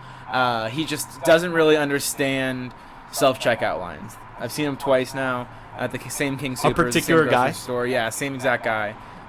Same exact guy, same exact kind of situation. He just was struggling a little bit with the self-checkout, and he couldn't quite get it to work the way he wanted it to. Particularly, there's one part where you have to click card for the card machine to register. That's tough. Yeah. It's like the one extra part that sometimes I forget. Sometimes I throw my card in. I stand there for a second. I realize I never pressed the card button. I press it. I'm calm. But you move on. I move on. This guy, puts his card in. I've seen him do it twice. Everything's bagged up. He's like, "Fucking drink!" Just like that. Like that subtle frustration, but that it was in public. We saw all this. Yeah. In fact, Christian, we didn't even tell you this story, but Tyler and I witnessed a little bit of a public freakout the other night. A pizza meltdown. A pizza Oh, my meltdown God. for sure. Tell me, man. I love it. So we were. So it was about 10 o'clock ish, But it was about 10 o'clock. That's right. Yeah. and we were going into Dairy Block, which is just restaurants and bars. I know Dairy Block. Yeah, so we were going to Dairy Block, and we were going to get a sliced pizza before. So we go to this pizza place, and there's a guy behind the bar making pizzas. And so to kind of describe this guy, he seemed like a really hard worker. Heavily tattooed, face, neck, everything everything head to toe, tattoos, some piercings, but seemed like he was definitely knew his way around making pizza. That's for sure. He knew how to make pizza fast. But it did seem a little bit odd that he was the only one back there, and he seemed a little bit frustrated and overwhelmed. It was busy. And so he's kind of, huffing and puffing for sure. And so that's fine. That guy's frustrated, but he's working and he's fine. Then we noticed that the other guy who's working at the time is working on closing the garage door of the establishment. And it's just not working, dude. He's trying the same thing. He tries plugging it back in, unplugging it, plugging it back in, unplugging it, pressing the button in every which way, and just nothing's working. So you have the guy behind making the pizza getting frustrated that this guy's missing. And then you have the guy that's missing getting frustrated, and there's customers around all of this, so they have to kind of subdue their frustration. Meanwhile, the guy making the pizza is essentially believing that this is the breaking of the dam that is like unloading all of these people into the restaurant. Yeah. So the restaurant wasn't closing, but he did want the garage door closed for whatever reason. It slows people down a little It bit. slows people down a little bit. So people are like flooding in through the garage door, and this guy's trying to close it. He's trying to close it. At the same time, this guy who's trying to close it is totally neglecting dude in the kitchen who is fucking struggling bad. He's really struggling. He's mad. And at one point, he sees someone. He throws a paper plate, and he's like cussing underneath his breath. Yeah. Oh God. So me and Brandon are kind of looking back and forth. We're looking at the pizza guy, and we're looking at this guy trying to close the garage. And like, what is the answer though? It's like, does this guy need to like focus on getting the garage door closed? There was Does he no need to answer. take care of, like, the customers that are flooding in because the garage door, you know. There was no right answer, and you know, unfortunately or fortunately, depending on how you look at it, the resolution is some manager came in and they were able to manually close the garage door, and everybody lived to see another day. But there was a time there where it appeared that both employees could reach their breaking point The wheels were falling simultaneously. off. The wheels were falling off, and it was only a matter of time before the bottom of the car This is a hit the small road. place too, so like what's going on is I don't think lost on people who were in there. Yeah. I think everybody understands. I think like people were getting there and sees this guy throwing plates and like, oh shit. You Turn know, around. Like, this, like, you know, it's like Yeah. it's very obvious what was going on. That guy's the rest gonna of us kill who me. already ordered are kind of looking around like, what Yeah. in the world? You know, we were with Tyler, yeah. You With a look friend. around. You look around the table and everybody's eyes are just peeled back, just like, you know, listening more than anything. Like everyone is just like in a trance. It was definitely one of those instances where you don't exchange words because you're spectating. It's dinner and a show. Needed to be said. Like, That's right. Did you get your pizza? We did get our pizza. It was good, It was actually. good. Really It was good good. pizza. Thin crust, yeah, for thin sure. crust, good. to say the Good least. job. But yeah, considering the circumstances, he crushed it. Yeah.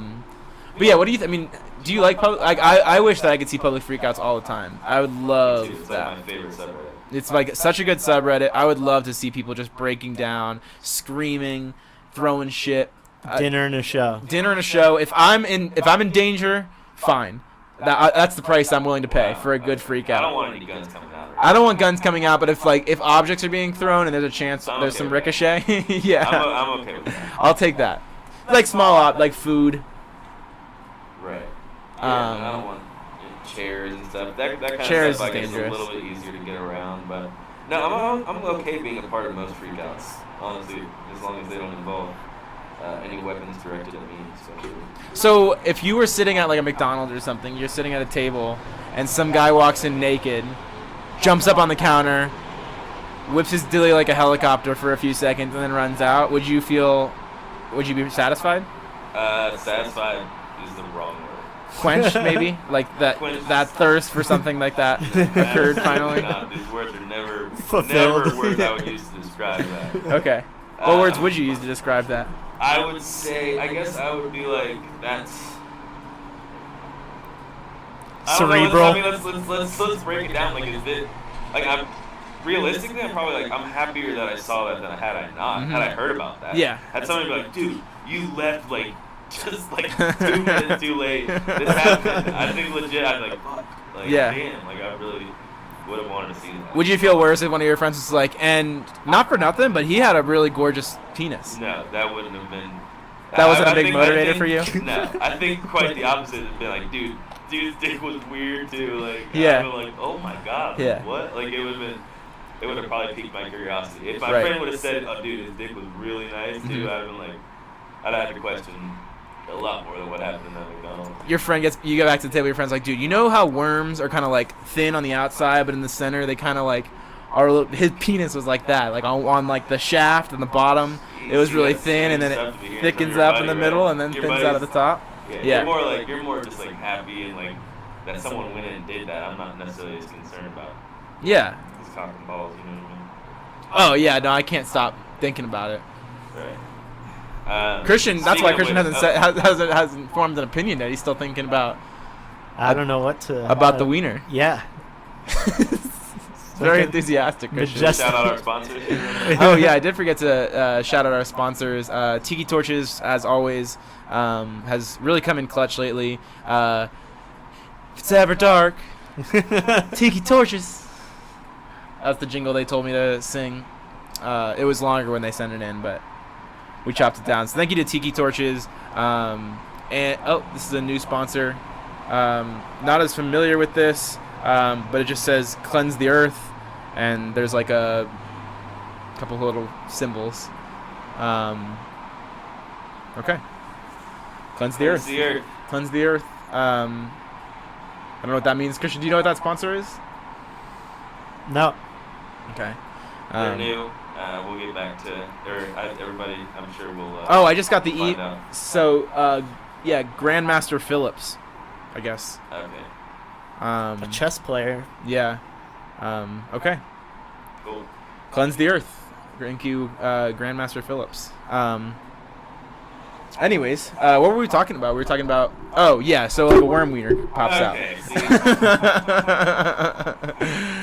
just yeah. So that would be crazy. That would probably be. That's not the kind of freak out I'm looking for. But if same situation, you're sitting at a McDonald's and you notice the person at the register is getting a little frustrated, your eyes are on them. Yeah, 100%. To the point where if I'm going up to order my food, I'm distracted because I'm like, Yep. I want to be paying attention. And if this woman, jumps the counter, grabs an apple pie, smacks somebody in the face, and runs out with the apple pie. What are some of you guys' favorite You're public fulfilled. freakouts? Pie Bandit. Oh my God, I have a good answer. Let's for do this. it. Yeah. This one might be kind of a deep cut. I hope y'all have seen it though. I didn't think I would have to say it was my favorite. Okay, so there's a dump truck. I think the guy is driving a dump truck. The guy who's filming it. And I don't know what happened, if he honked at the lady in front of him, or have you seen this one? Or if she got too close, she stopped. Whatever happened, and so she gets out and she starts screaming at this guy. I wish we could show videos on the podcast. I know. She's That's out something we have to work screaming on. And she's like, "You could have killed me. You could have killed me." And that's just the very beginning. So she loses it. She completely loses her shit. Starts rolling herself down this little hill that they were near, and like acting like a chicken, and she's like walking around, like swaddling, paddling around herself in front of the. As one does. As one does in front of the dump truck. Right. And it's my Where favorite. else? It's my favorite because you can tell this lady has just absolutely. She's at her breaking point. Like this guy just put her there. Like she has been on the verge of a meltdown. And it was captured on video the minute where it finally broke. But that's my favorite. Probably not the best to describe, but God, it's a good one if you can look that up. I wouldn't even know how to look that up. Unfortunately, it's dumb. Lady yells at garbage man. I don't know. Yeah, lady squawks at garbage man like chicken. That's what you should look up on YouTube. Yeah, my favorite is probably the Taco Bell line in the drive-thru. It's classic. There's two people.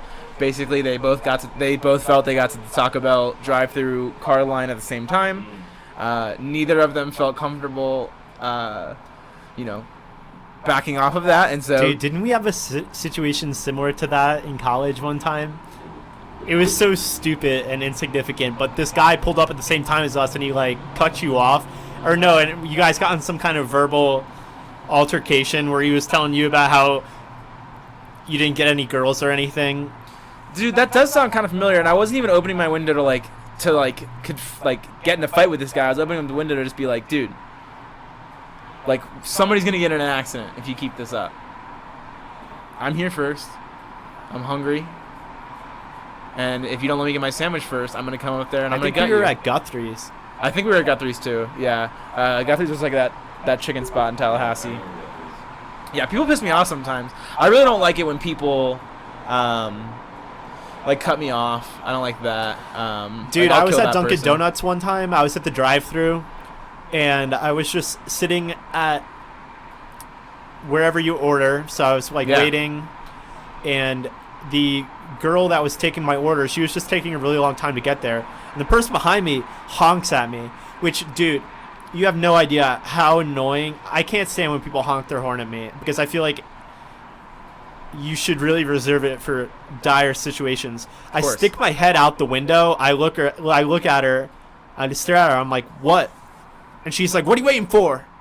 It's freaking redneck. I'm like, I'm waiting to place my order. why did you honk at me? She's like, sorry. And I like pulled out my gun and I just shot her. That's what you have to do at that Yeah. point. Yeah. Dude, Because there's just I times. was gonna say like, why didn't you just pull up your gun? that was back. Yeah. Yeah, it's Florida, dude. That's what you do. Yeah. Don't honk at me, dude. I can't stand that. I witnessed a mini public freak out in Florida at a Walmart. And this lady, we were checking out at the self checkout, and it was pretty smooth at the Walmart. Yeah. And this lady comes in, she goes, "This man is harassing me." I don't know if the guy walked in before her. She said, "This man is harassing me. No one wants to do anything about it." And she said, I swear, if I would have had my gun, I would have shot him. She's in the I remember that I told you lady, about it. dude. She's in the Walmart. She's at the front door screaming into the Walmart. It's really late, so there's not a whole lot of people.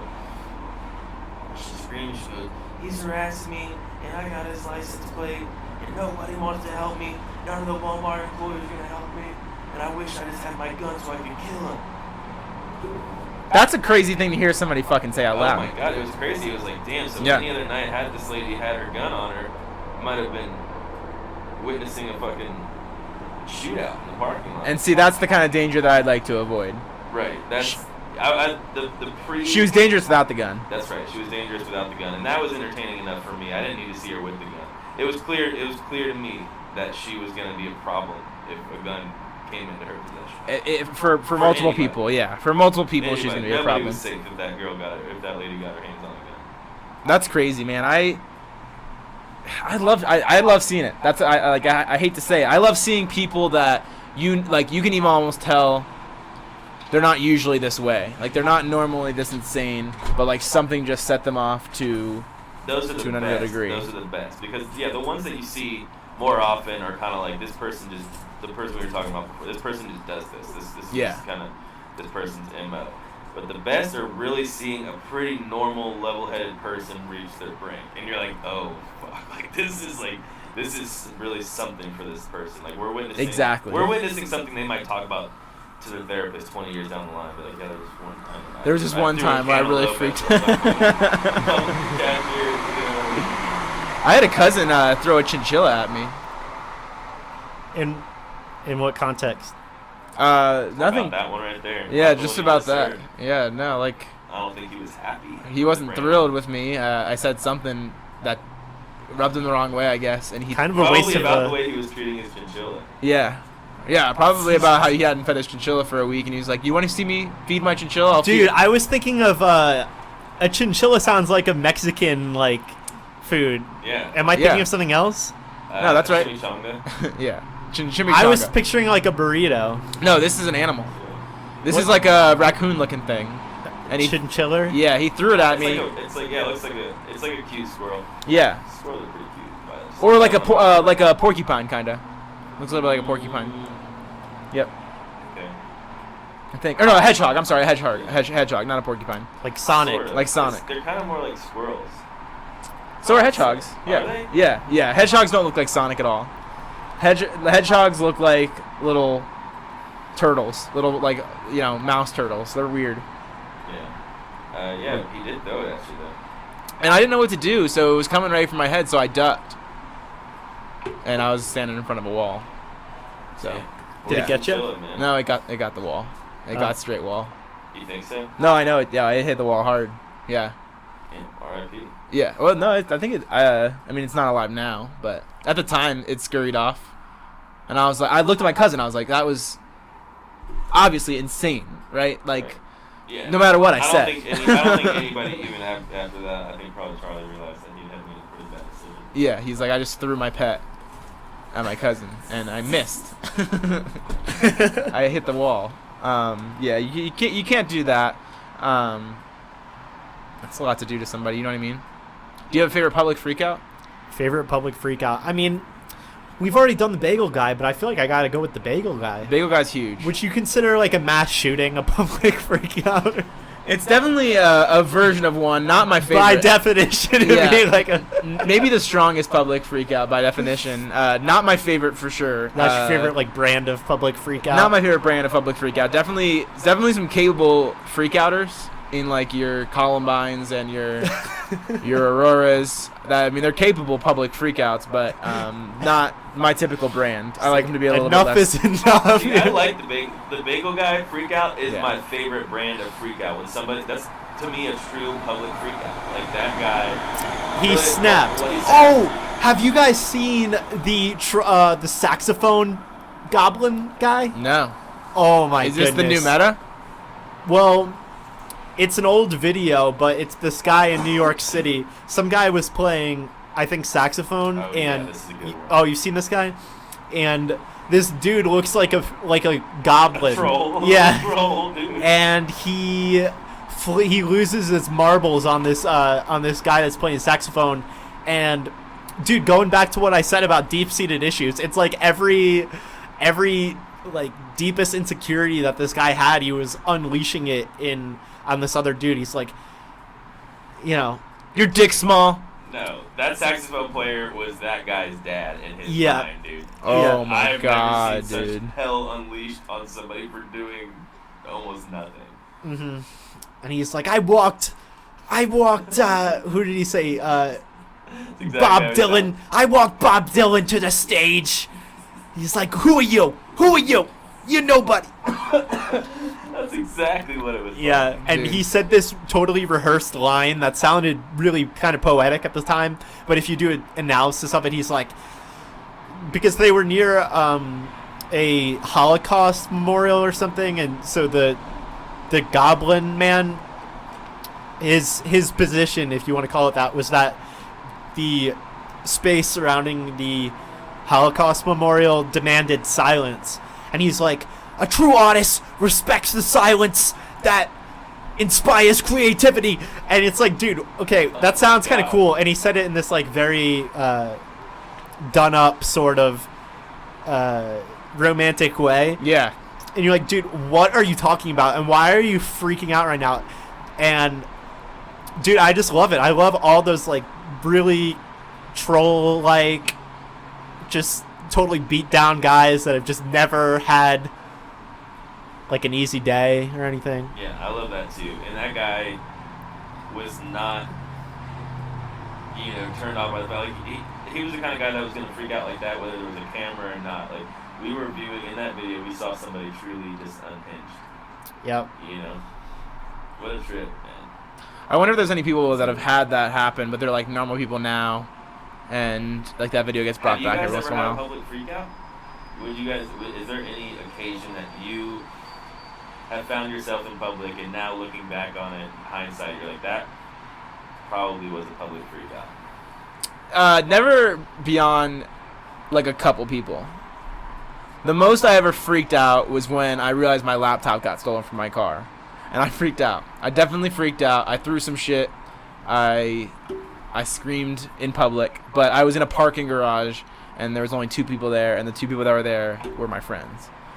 So And the other one had the laptop. yeah, no, they did not have the laptop, unfortunately. Somebody else does. Who knows who has it? But other than that, I don't really think I have. Christian, have you freaked out in public? No way. I wouldn't say freaked out, but I've definitely spoken up before. I was in a security checkpoint one time, and TSA, aka thousands standing around, they were screwing up big time. I don't know what they were doing. They just looked like they had all suffered severe concussions. There was a million people in line, and no one was moving anywhere. Yeah. And everyone's just kind of standing there like, what's going on? I just reached my breaking point, to be honest, because we were waiting for so long. I just make eye contact with one TSA person. I kind of single them out. I'm like, hey, what's going on? What are we waiting for? Yeah. Because you guys aren't doing anything, and we all are we got places to be. And I wasn't happy at all. How do they react? I don't really remember, but Was there a lot of people around? yeah, there was a lot of people around. Did and I you was feel definitely. yourself, like, shaking afterwards? I was pretty level-headed. I wasn't unhinged by any means, Right. But I was very much like speaking up. I was like, all right, what are we doing? What are we doing right now? Because I want to go. I want to get through the security checkpoint, and so do a lot of other people. And you guys are just You guys are just meandering, and I don't like it. So I think the TSA. I have a lot of government organizations which I think could just be totally shut down, and the world would keep spinning around. TSA is number one. I lied. You probably freaked out. Oh, I want yeah. to get back to that though. Okay, yeah, let's do it. No, because I'm just getting mad over here just thinking about it. I mean, so one thing that's like sometimes I'll point out, like I'll hear people's point of views. I'm like, well, that seems like very much a blanket statement. Like, you know, like they're like TSA like does a good job of protecting us, right? From what? I don't know. I mean, you would know From more than bottles I. of You would water? Know, you would know more than I for sure. Yeah, the TSA is like noteworthy for failing their own tests. Like they'll have like TSA staff just bring guns. Okay, on. first of all, if someone wants to kill a bunch of people, how about all the people that are in line waiting for security? Right. Like where you can just walk in. Or am I off base? No, you could kill people so easily. I don't know why people don't do it more. To be honest with you, Freak out. I've had multiple public freakouts when it comes to hockey. Unfortunately. Oh yeah, you Oh, lose your I've cool had out a there. public freak out in hockey. Me and Brandon have had a public freak out together. Me and Brandon- Tyler. Oh god, Brandon. damn. All right, let's Brandon yeah. probably freaked out a little more than I did. Yeah. I public freaked out, but Brandon, I think Brandon would have made a good YouTube video actually. Yeah, so this is pretty crazy. Me and Tyler were playing in a hockey game together, and you know, we were losing. I don't like losing, so I think that I played a great game, and I don't think that I did anything wrong personally, and that's pretty much my stance in any story that involves something that negatively reflects me. So you can imagine that was my stance for this story as well. I don't think I did anything wrong, but the majority, and that's a strong majority, as in everybody except for me, feels like I might have been the asshole. The great freak out of the whole situation was when Brandon, they ended the game. There was only a few minutes left when this whole freak out occurred. They ended the game, and so Brandon got up. I said, some lady. Well, I had gotten checked, which it was a non-checking league, and then Tyler had come in to avenge. So Tyler, you know, Tyler was involved. I was mad, dude. Tyler's I alright. probably freaked out for sure. Yeah, we both did. But the YouTube-worthy moment was not until Brandon left the ring. After there was a big scuffle and Brandon left, and some lady said something along the line. Do you remember what she said? I know exactly what she said. She screamed out, "You're a jackass!" Some random cunt. Oh my goodness, Brandon! Wow, man. One of the few in my whole entire See, life, and so dude. what- Dude, there's Brandon yelled back. He screamed back. I did. You I called her that? No, I think I said shut the fuck up or something. He said, "Shut the fuck up." So shut the Mind your own. This week's segment. This of week's Mind Your Own- segment of Mind Your Own Business, bitch, Hockey is parents. is let the boys settle it on the rink, as we did. We got it, well, on the rink and then some. They didn't seem to be done. They came into the locker room wanting. Yeah, it wasn't quite done until we came to the locker room. We exchanged some shouts there.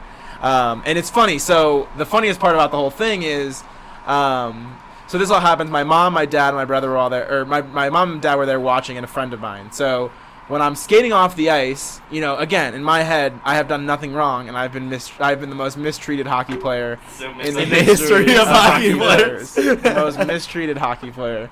And so when this bitch yells at me, and I yell back, I see my dad beeline to her, and I'm like, fuck yeah. My dad's going to handle her, dude. I found out afterwards that my dad was going to Gave her a apologize tearful apology. on my behalf of that he didn't raise me this way. And he did. he did. Oh, Brandon. It was that competitive side of me, because I didn't like to lose. So yeah, that was probably a public freak out. That was one of two. The other one was in college when I was playing goalie, and we got 3 penalties against the number 1 team in the country in the first 4 minutes of the finals, and one of them was on me for like tripping, and it was not a good call at all, and I freaked out. I had a mouthful for him. I shouted at him really loud. Everybody heard me say, you know, "You're a shitty fucking ref," I think that was the iconic line. I freaked out. I saw red. Not that time, but I definitely had my fair share of moments where I slammed sticks through sticks. Dude, I love that because I just like being there to back you up, you know? Oh yeah. Yeah. Even when you're just being a bonehead. So if I got in a fight with two guys, would you help me fight? We'd get our asses kicked, but I'd probably just pull out my gun again and just that's start. true.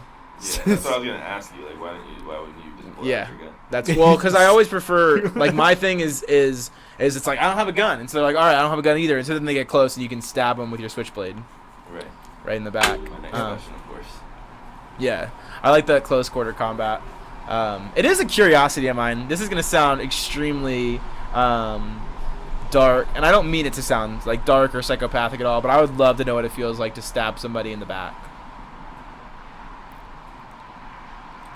Man, dude. No, like hypothetically, right? And like if somebody was able to give me like, Hypothetically, yeah, have somebody in the back. You mean like to betray somebody? No, I went No, he to wants to drive a knife. literally Yeah. Yeah. What Buy kind a of knife you think? A cleaver, yeah, something big, cleaver? something that's big and gonna do. Oh my god, that's Yeah. not a stab. That's a fucking Oh, that's fine. chop. dude. Yeah, a that's fine. full-blown, like- That's fine. I'll twist it too. I'll twist a cleaver. It's crazy. It's crazy. I just want to know. I would rather do it with an inanimate, recreation. Rather. Why don't prefer. you start with something small? You know, Dude, like that- a street Smartest cat. is Small game, dude. Well, Yeah. that's why I want the whole dummy so that I can test different things, right?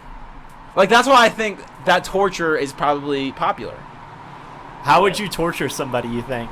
I would start really small, so with the things that are just like really subtle but aren't going to do a whole lot of damage, just so that I can go ahead and let it be known early on that shit's going to suck. So, for example, sticking really sharp things in between their fingernail and the skin of their fingernail, right? Like that's where you start. It hurts like a motherfucker, but doesn't cause a lot of damage. Could pull like their eyelashes out with tweezers or something. Dude, each individual eyelash, pull it out with tweezers. Little things like that, fun stuff to It's like Just- foreplay. Just to start going. just to warm up a little bit. Once they're warmed up, then you start removing limbs, Pulling teeth. pulling teeth, and just giving them a quick punch in the face every once in a while. Yeah, just You're real sick. kicking it old school, you know? Just- Yeah, it's like hi, hey, try this one. Just give them a little gut punch. That's real sick, man. Yeah, That's pretty much what that movie Hostel is about. You know. yeah, I know. Yeah, that. What would you what It's would my you idol. pay to go to town on somebody for? I really wouldn't want to do it to a real person, but if there was, But who would you want to torture if you had the option? I don't That think girl I have. that called you a jack bottom. No, my God. no, she was in the right. Who would you want to torture? I feel like I've touched on this a little bit. No, I'm just kidding. I wouldn't even want to torture the people at the hockey rink. I would really want That's it to not be, very creative. Huh? I've said I wouldn't want to. I don't think that there's anybody that I would want to. Any individual person. But if like there was an opportunity like that show Westworld where you can just go in and there's a bunch of AI robots that essentially You would seem torture like a robot? multiple. Yeah. I have to know. You wouldn't want to like go on quests or anything? I would do that too. If artificial intelligence became a true thing and there was robots walking around and shit, and it got bad, do you guys think you guys would go on the offense or the defense?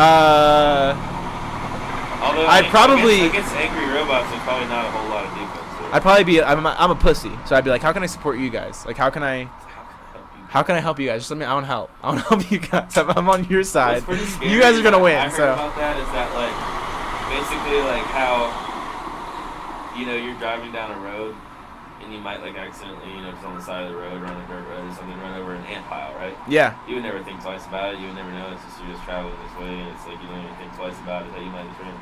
So that's how like robots would be. It would just be like they don't even think about it. It's They not don't like even they're, think like, about these, like fucking killing machines. They're just like, no, you're in my way. So you know what I'm doing. well, and we like the only thing stopping them right now from like betraying us is us. We like we're currently still smart enough to build in features that makes us be able to take control over the AI easily. We can override things easily. We have full control.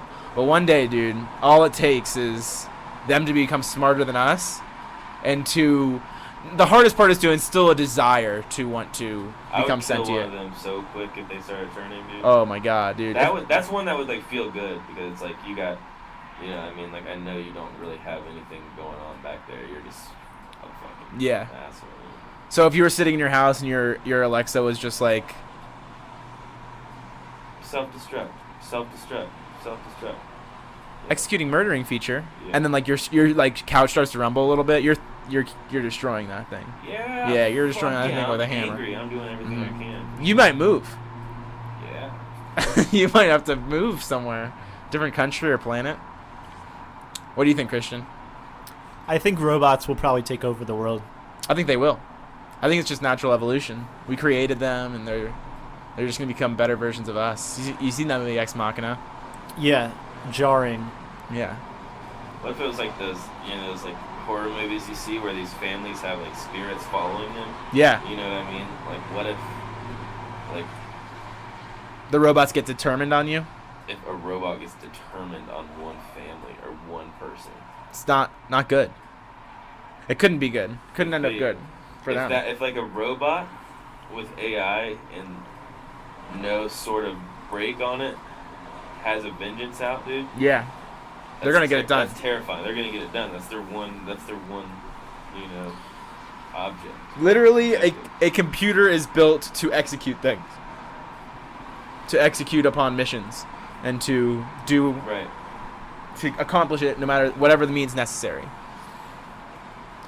And so if its mission was to destroy the human race permanently, Do you think there's anyone out right now that might be a robot? dude, Like Mark If- Zuckerberg, obviously. of course, yeah. I mean, I can see that for sure. he's not even passing my Turing test. Right? Yeah. He's like Jeff Bezos. Jeff Bezos it seems more human than Mark Zuckerberg at least.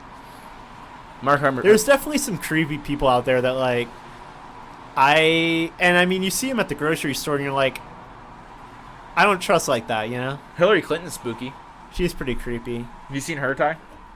I've seen one like GIF that I always saw that really freaked me out was when those balloons. It's frightening. When those balloons came out, have you seen that? And she's like Yeah. looking Yeah. all strange. Yeah. It's There's really certain strange. people- It looks computer generated, right? It looks like something is fucking off there. Well, she and so many other people like her are just so detached from reality. At least any conventional reality as we would understand it. That's the truth, man. You do think that's what it is? You can be so famous. Like they talk about this. You know, Tom Segura talks about Yeah. this. Garth Brooks. How that dude is just so fucking famous, man. Like he's so famous, so big, and been so big for so long that dude doesn't even know what it is to be a real human. He just doesn't get it. Like that guy is acting to be like a real human. You know? I think, yeah, just even having to wait in line at the grocery store, I Yeah. feel like it's such a humbling experience. Like when the president is like, you need IDs for everything. You need IDs to go to the grocery store. It's like, dude, this guy has never been to the grocery store in his entire life. Yeah, that's right. And that's how you know. That's Exhibit A. Yeah, exactly, dude. You have no idea how that kind of shit. Like those dudes like that, Garth Brooks and fucking even Drake and shit. Like they probably don't even know how much shit costs anymore, dude. Well, they did that with Bill Gates, actually. It was like one of those, you know, Jimmy Fallon, Ellen, I think it was Ellen, segments where they just put out standard items. Like how much do you think this costs? How much do you think dish detergent costs? I mean, he had no idea. Who? Bill Gates. Bill Gates had no idea. Had no idea. Yeah, had no idea. I mean, he said like, you know, six or seven bucks for a Lunchable. You know, like he just has no clue. Yeah. No idea. And it wasn't even like he was only saying high. Like he would say low. I think that's why politicians are so creepy, is because so many of them are only in that position because of some sort of privilege. You know? Yeah. They just have no sense of like reality and what it is, and it is scary that those are the people who end up making a lot of our decisions sometimes. You know? And that's why, I mean, but people want that for whatever reason. People don't want like your kind of normal working class man to be president. They wouldn't trust him. They would say, what qualifies you? Working class men make a lot of mistakes, but I mean, everybody makes a lot of mistakes. It's just like when they're not it's all the scale. It's all relative. You know? Exactly. What's the magnitude of your mistakes? Yeah, right. Some definitely are bigger than others in terms of magnitude. That's for sure. You know, it's like after Donald Trump, it's like makes you rethink everything about like what it takes to be qualified for that position. You know what I mean? Yeah, and I'm sure people said the same thing about Ronald Reagan. I think you should need to be able to pass a citizenship test or something, which is actually pretty complicated. Yeah, But I've I heard think those you should are- have some understanding of how the government works in order to have executive authority over it. Wait, so what happens if you don't pass the test? You shouldn't be qualified to run. Are you saying there is a test? to become No, a they're- citizen. No. He's saying if they should take the test, like Well, the American yeah. citizenship test. Yes, that's just an idea. Because Yeah. a citizenship test is actually very complicated because it's like, how many governors are there? I mean, maybe you know, but maybe you don't, you know? It's like, Well, that one should be Governor's easy. easy, but That one like, should be easy. it's I'm- things such yeah. as that. yeah. How No, many no. people in the House of Representatives? How many amendments are there? You know. Yeah, it's like, what's the Sixth Amendment? Yeah, who knows? I know one of them. I know maybe two. Maybe maybe there's 27 amendments. The 27th amendment's prohibition or undoing prohibition. see, here's the 18th thing, was is, like, prohibition, realistically- 21st was, that's how you remember, because it's 18 and 21. So then 27 maybe is how many we have right now. I don't know. Politics aside, it's it's like Donald Trump had no real qualifications to be a president in my mind, aside from being a supposed very successful businessman, which he is, in some Allegedly. those aspects, I guess. But it's just crazy that happened. It's like, man, like really anybody can just kind of Now. you kind of see it as this something you work your whole life for. And it's like shit. Donald Trump didn't decide he wanted to be president until 6-7 years ago, maybe 10 years ago tops, right? Well, that's why the terrifying thought, and I don't think that anybody would vote for him, but somebody brought up the terrifying thought of Mark Zuckerberg being president. He's such a spazoid, though, that I don't think anyone would vote for him. Yeah, he couldn't win. He's not popular enough. He's not likable enough. He's just a strange guy. Have you I seen? feel like I don't trust anyone that went to Harvard. It's like, It does like seem like something that real people don't do. Yeah, yeah, it's like, oh, okay, nerd, you know? nerd or rich or connected. It feels like rich for some reason, but I don't know. Maybe that's probably not always the case either. There are probably plenty of people that go to Harvard that are, cool, Really smart. just cool people. I'm sure. But I don't know them. I don't want to know them, and I'm not voting for them. So Where was Dimitri Martin going when he dropped I think out? he went to Yale or Yeah, Juilliard or something like that. Something. Something nice. So yeah, that does kind of poke a hole. But I was talking about Are you a Harvard big fan- Are you a specifically. big fan of Dimitri Martin? Oh, huge fan. Really? Absolutely find him hilarious. Yeah. Yeah. What about you? Yeah, I like him. I'm not a huge fan of him. I don't know a lot of his stuff, but I like everything. I've heard from him. He's very. I get of course. His intelligence comes through a ton in his comedy, I think. Who's the other comedian I'm thinking of? Mitch Hedberg. Mitch Hedberg. I don't mean to I don't want to. I'm sure Dimitri Martin's heard that enough. but Well, that's definitely a big influence it's of gotta his. be, right? Yeah. It's like One-liners. that stuff is pretty fucking is cool. Like someone's got to do it. Someone's got to do it. Someone's got to do it. Someone's got to I do like it. Dimitri Martin as the person to do that. 100%. Yeah. They seem obvious sometimes too. That's what's so frustrating. It's like, Would you consider him one of your favorite, if not your favorite, stand-up comedian? Well, we've actually talked about this on the podcast before. I think it's not a very definite or defined list, but I'd probably put Dave Chappelle. If I had to pick one, I'd probably put him up top. Yeah. Is that through stand-up, or do you think you find a lot of that is like from Chappelle Show? Which naturally, you just I'm fan of going- Chappelle Show, you would want to be a fan of his. Obviously. Yeah. I'd go just based on stand-up. But there's a lot of guys that I like, probably a similar amount, like him, Dimitri Martin. I enjoy Tom Segura a lot. Yeah. Anthony Jeselnik. Did I say George Carlin already? No, you didn't. Brian Regan. Yeah. I'm not sure if you guys have watched him. I find I'm him. not too familiar with him. Is he the hilarious. one on Fighter and the Kid? No, that's Brian Callen. Yeah. Brian Callen I like.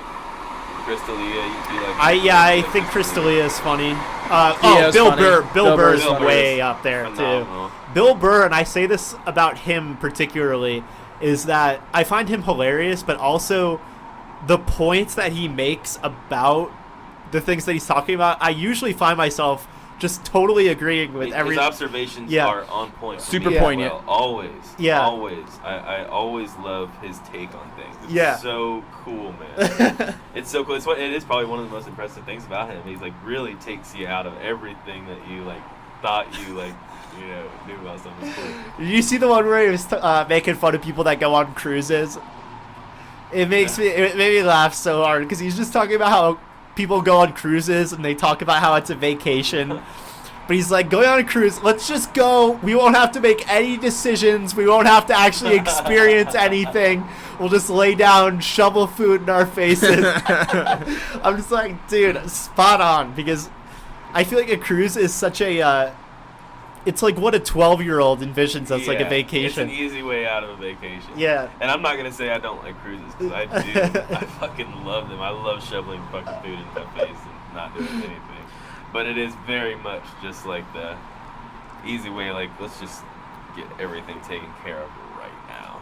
Yeah, it's like a cruise is like going to the store and it's like, all right, we need tools, and you like go grab a screwdriver, you go grab a wrench, you go grab a hammer, you're like, oh shit, You this get thing all has these them all for $4. $5. There's no handles on. You have to use the same handle and like Yeah, bring it that's over to the right, different metal yeah. things. It's completely inconvenient. But it's all there. But it's Everything I all need there is in one box. It's pretty cheap. It makes sense for me to do that. Yeah, it makes more sense for me to do that, and then I could get that, and I could get, A pint of ice cream. a pint of ice cream. Exactly, dude.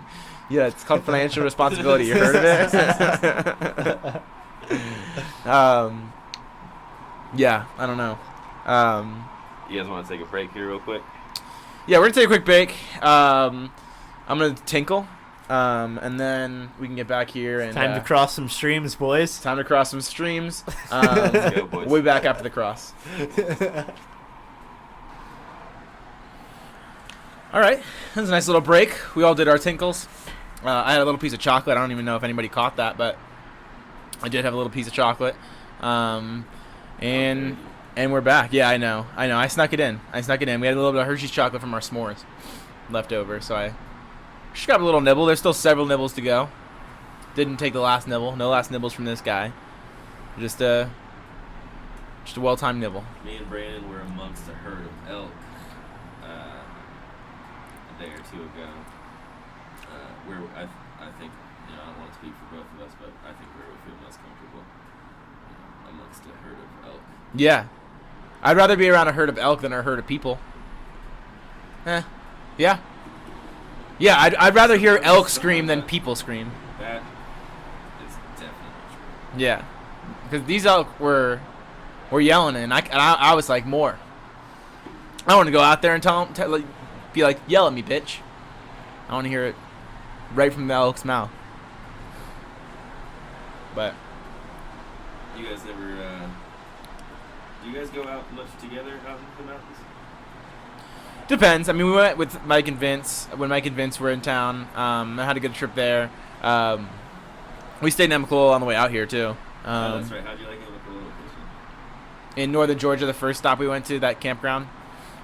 It was alright. It seems like a lifetime ago. Yeah, it does seem like fucking ages ago. It was really only over It's a weird. little It over was a year. like it's the beginning to a long and winding road. Yeah, that was like, what, 14 months ago, 13 months ago? I mean, speaking of which, how do you guys feel about your, pretty much coming up on your first proper year in Denver? We just passed it, yeah. We just passed the first we passed the first proper year in beginning of September. We celebrated that. Season 1 finale kind of was like, all right, year 1's behind us. Year 1's in the books. Year 1's behind us now. Mm-hmm. Year 1 was an interesting one for sure. Yeah, ups and downs. Yeah, I mean, like, I think that like year 1 aligns pretty closely with like what you would expect from season 1,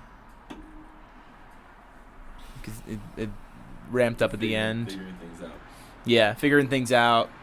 Some plot lines you were like, what what's this? This is a weird plot line. And then like season 2, like they're just gonna like abandon that plot line. Stuff like that. You guys ever miss Florida? Not Florida. Yeah, I miss my family sometimes. It's easy to do that, but I can't think of a single thing about Florida that I don't find superior in Colorado. Right. Publix.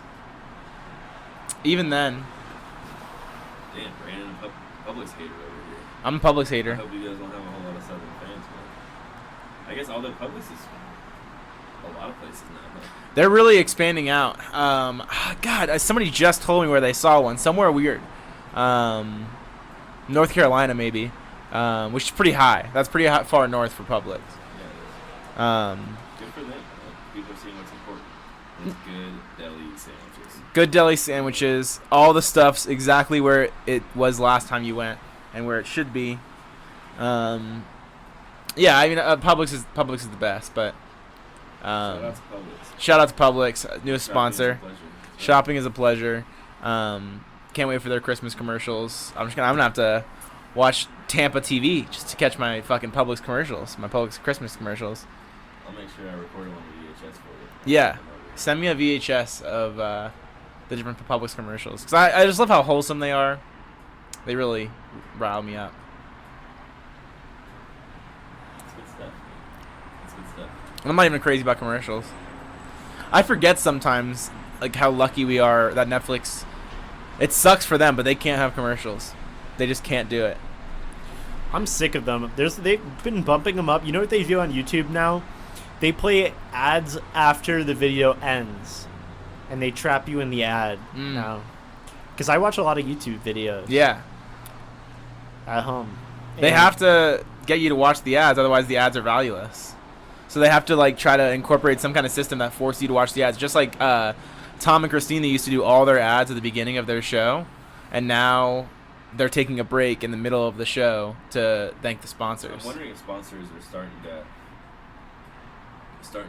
request that, because I know, at least when I listen to like the Joe Rogan podcast, that the first 8 minutes on the actual podcast app are all sponsorships. So I'll just Yep. skip past that first 8 Exactly. minutes, and I'll listen. A lot of sponsors probably know that that's happening as well, right? Yeah, they have to know that. I mean, with Joe Rogan, he's probably like, He's big enough to. Yeah, I'm letting you sponsor my show. Right, he's got people, I'm sure, everywhere who wanna be a sponsor. Yeah, just even that 8 minutes for the people who don't skip through it is Okay. still so valuable. It's still enough people. But like H3 always 30 minutes in. It's about time for a break. Yeah, I think sponsors probably like that. Yeah. So thank you to Tiki Torches, obviously, for all that they do, and everything that they are. Tyler, we're gonna turn it around on you today. And we're gonna do this quick, but it's about that time.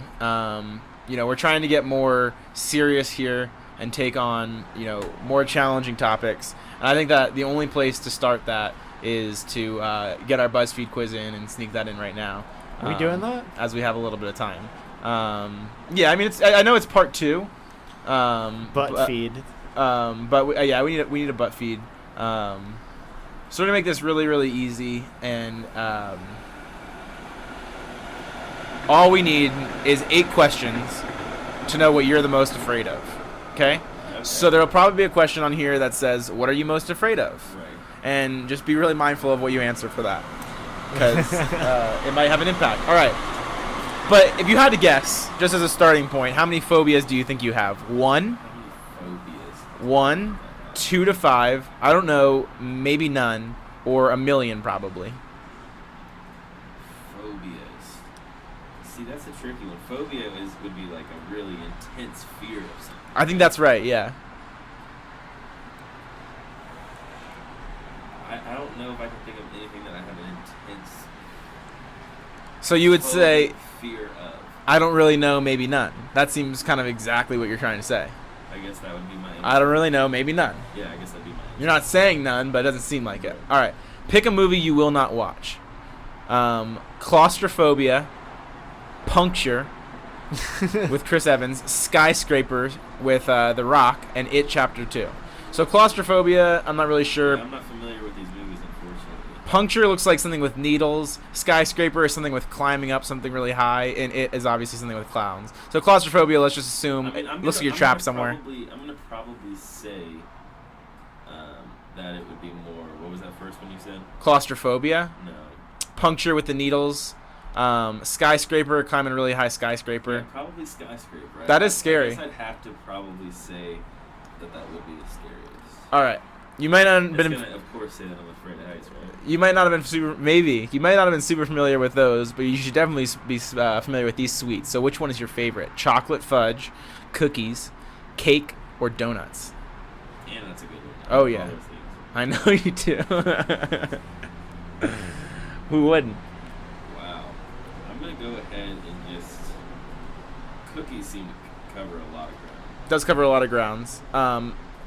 Typically, how do you react when you get scared? Scream, cry, meditate, or break stuff? When I get scared. Yeah, when you get scared.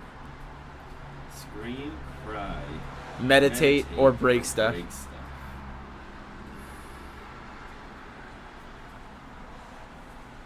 If those are my options, Yeah. I suppose I'm gonna have to say scream, right? Seems like the only one that makes sense. Which of these celebrities do you share a phobia with? Kendall Jenner, Jackie Chan, DJ Khaled, Uma Thurman. Weird list. I don't know what their phobias are. How do you not know what Uma Thurman's phobia is? Kidding. Yeah, of course. This is like the weirdest group of celebrities ever. Kendall Jenner, Jackie Chan, DJ Khaled, and Uma Thurman. Probably. Who makes these quizzes? They're saying, okay, so like, what would make me most nervous to be? Which of these? They're literally asking which of these celebrities might have the same phobia as you do. So they're asking you to guess now. I'm gonna say probably. Let's just say Jackie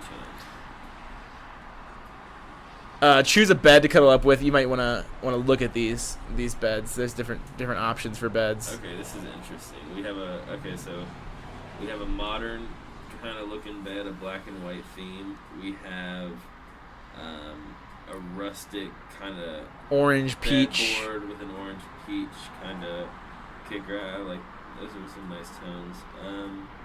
We have another modern one here on the bottom. That's kind of like the plain white wall, black and white photograph. White sheets. It's nice. And then we have something that seems a little bit more high class. Pretty elegant. Maybe a little more Kendall Jenner, if you will. Yep. If we're going by the If we go by that, But- top right's definitely Jackie Chan in that I'd case. say the top right would definitely. I could definitely see that in some. It's kind of the black and Asian white, country. just I think- contemporary I think I'm gonna coolness. have to go with the. I like that. Man, this is tough because these are pretty. They're pretty couches. Cozy rooms. Just because I like. They're the pretty sky beds. Outside, I think I'm gonna go for the bottom right here. This little modern. Yep, the one, white. black and white It's thing. titled white bedspread and black wooden Right. bed. So, Blue sky, white clouds outside. It seems the most pleasant right now. all right, quick. Choose something for dinner. So you had your sweet, and now you're gonna have either For spaghetti, dinner, I'm a gonna- burger, sushi, or rice. For rice, there's a picture of pizza. Just anybody. Weirdest rice I've ever I'm seen. gonna go for as burger. All right, because this is I too like- too I like all risky these with the things. rice or the Food pizza. I hate. Raisins, pickles, cheese, or olives. I guess I'll have to go olives. Although I don't Yeah. hate them. So you're scared of needles, I guess. But blood feed. All right. Strikes again. Gay feed ruins it once Brandon. again. We'll see you next week, BuzzFeed, Gay feed. because you're never going anywhere. You're never going anywhere. We love our BuzzFeed quizzes. Is there something that you're exceptionally scared of, Christian? A few things. I mean, if I was in, it's not like I'm actively worrying about certain things, but I feel like I'd be pretty freaked out if I was in that situation. Insects in general. I think centipedes would be the most scary. I'm pretty scared of needles, to be honest. Mm-hmm. I can't really get my blood taken or even Yeah. think about it. Yeah, I don't like that stuff either. Open water, I think is pretty creepy. Open water is scary. I think about sea monsters. Mm. So Do you Yeah, I think mean, the there's Loch a Ness good way of Monster is thinking one of about them? it. Like, I guess phobia is a really, really, strong word. That's some, like, a phobia I see is something like that kind of, takes up some of your mind space, right? Yeah, You know, like on a day-to-day basis. But I'm not saying there's nothing that makes, you know, I think I've come to that. I don't really like being super high up with no cover, like, you know what I mean? Yeah. Like, driving up the mountains, I'm like, you know, it's like literally you make one slip of the wheel and you're There's you're certain off, you're things done. though that I think if it's like I think if it's kind of a rational fear, then I don't really see a problem with it. I think being afraid of heights is a Totally rational right? fear because it makes sense. It's dangerous. Yeah, clowns too. Uh-huh. You know, Yeah. totally. You should be afraid. Yeah, that's kind of like a bred thing, though, right? That's kind of like something that. Do you think there's like? I don't think there's an inherent. Do you think there's an inherent fear of clowns, like in our society, I or do you think- think that was something that was like kind of? I think it's just when things are sort of off. Brand, we've talked about this before. When something is just, it's like a mannequin or AI, for example. It's just when something is kind of, you could tell what it is, but it's just not quite right. Can't quite figure it out. Yeah. Clowns are up there. Clowns are up there, dolls, and like you said, I was mannequins. petrified of clowns and dolls when I was a kid because of it and also Chucky. Yep. Just absolutely, I couldn't look at a picture of a clown. Dolls creep me out terribly. It's wild. Yeah, I used to have this nightmare. It was like a recurring nightmare where a doll would come to life and then kill me. And I think it was partially because there was an X-Files episode like that too that I watched with my mom one time when I was a kid, where a doll came to life, or I think it was possessed, kind of like Chucky. Yeah. And it killed people, and that sparked a serious phobia of dolls. You know what? On that note, I had a similar experience with Toy Story, with that dude Sid, who had all those wild toys. Remember, he had like the Like doll, the Frankenstein baby doll head on toys. top of like that, like spidery kind of. That was creepy. It was creepy, right? So I remember having nightmares when I was a young kid. Really strange, like being in just a white room, just being Yeah. in a white room, and like Sid's toys were there and shit. And I just remember being so scared of those toys when I was a kid. And so that's an interesting one, I guess. I don't know, man. I mean, you guys both know mine. I don't remember if I've talked about it on the podcast or not, but it's windows and like being able to see outside. And something staring back at Something you. staring back at me. Yeah, it's a literal nightmare. So even like when I lived at my parents' house in Tampa, they had like big open windows in the back, and if I had to go get water or something in the middle of the night, I'd have to walk sideways like a crab with my back facing the windows. So I mean, I don't care if you're there or not. I just don't want to see you if you're there. Just come get me. Like, I don't give a fuck. I just don't want to see it happen. I don't want to know. It's too scary. I wrote a story about it. Everything. Oh yeah, that's right. You did write a story about it, didn't you? Yeah. Came from a real place. That's why 1,000 people liked it. Must be nice. Yeah, well. Some Reddit clout. Some Reddit clout for sure. It's hard. I'm more of a lurker, so I don't really get a bunch of. I don't know about you guys. I don't know I'm if a you guys bad are like. lurker. No, Really? I'm a really bad lurker. You don't yeah. participate? I haven't commented in a couple of years, probably. I've been locked out of my Reddit account for like 2 years. Yeah, you can't even participate if you wanted to. I can't stand when people just lock you out of stuff. Like, dude, it goes back to kind of the TSA thing. It's just unnecessary security. I don't know. They have to do it. They have to do it. It happened with my Amazon account today, but like all my credit cards are on Amazon. They could just buy shit and like it's risky. I just hate when people are obstructing what I want to do. In general. Definitely. And you are not the problem. It's just that some people don't want them to obstruct what they want to do. It's like, don't tread on me, you know? Of course, dude. Of course. The snakes in the sky. Yeah. Snakes in the sky for sure. But some people, the thing that they want to do is to go and hack people's Amazon accounts and steal all their credit cards. That's what some people want to do. So they have to stop those people. And a price to pay is that sometimes, I mean, didn't you attach a bullshit email to it? To what? Your Reddit account? Probably. Yeah. I mean, I just have I have a tough time keeping track of my usernames and passwords for things. Yeah. Because it's a lot of work. It is a lot of work. No, it's a ton of work, dude. Where am I supposed to be compiling all this information? I use one password for. Actually, I'll just stop myself right there. Yeah. You know what? This conversation is over. Okay, Tyler. Tyler Durden from Fight Club. It's actually Edward Norton's character that says it. Yeah. But At the command of. at the command of Tyler. Yeah, under Tyler's control, both creatively, artistically, physically, Spiritually. dude. There's always a interesting post that gets passed around of like people saying not to idolize like certain characters in movies, and he's always one of them. Bryan Cranston's always one of them. I think Walter White is a virtuous man. I have to disagree with that. Dude, you rewatch the show and you just realize that this is a guy who's just doing whatever he feels like doing. Who cares about right and wrong? Who cares who gets hurt in the way? Who cares about who dies? Who cares about lying to your family? Not Walt. Yeah, it's just about doing whatever you feel like doing. It's the American dream. And That is the new American dream. Yeah, seriously. true. yeah, and it's like Take ownership of your own life and I don't care who's watching. It's like I'm gonna shoot some people. I'm gonna make some meth. Okay. I don't really care. I just don't care anymore. Yeah. I'm dead anyway. That's why so many people are latched onto it. You know. Because like, don't you want to just be kind of naughty sometimes? yeah, of course. Just get into trouble. Yeah.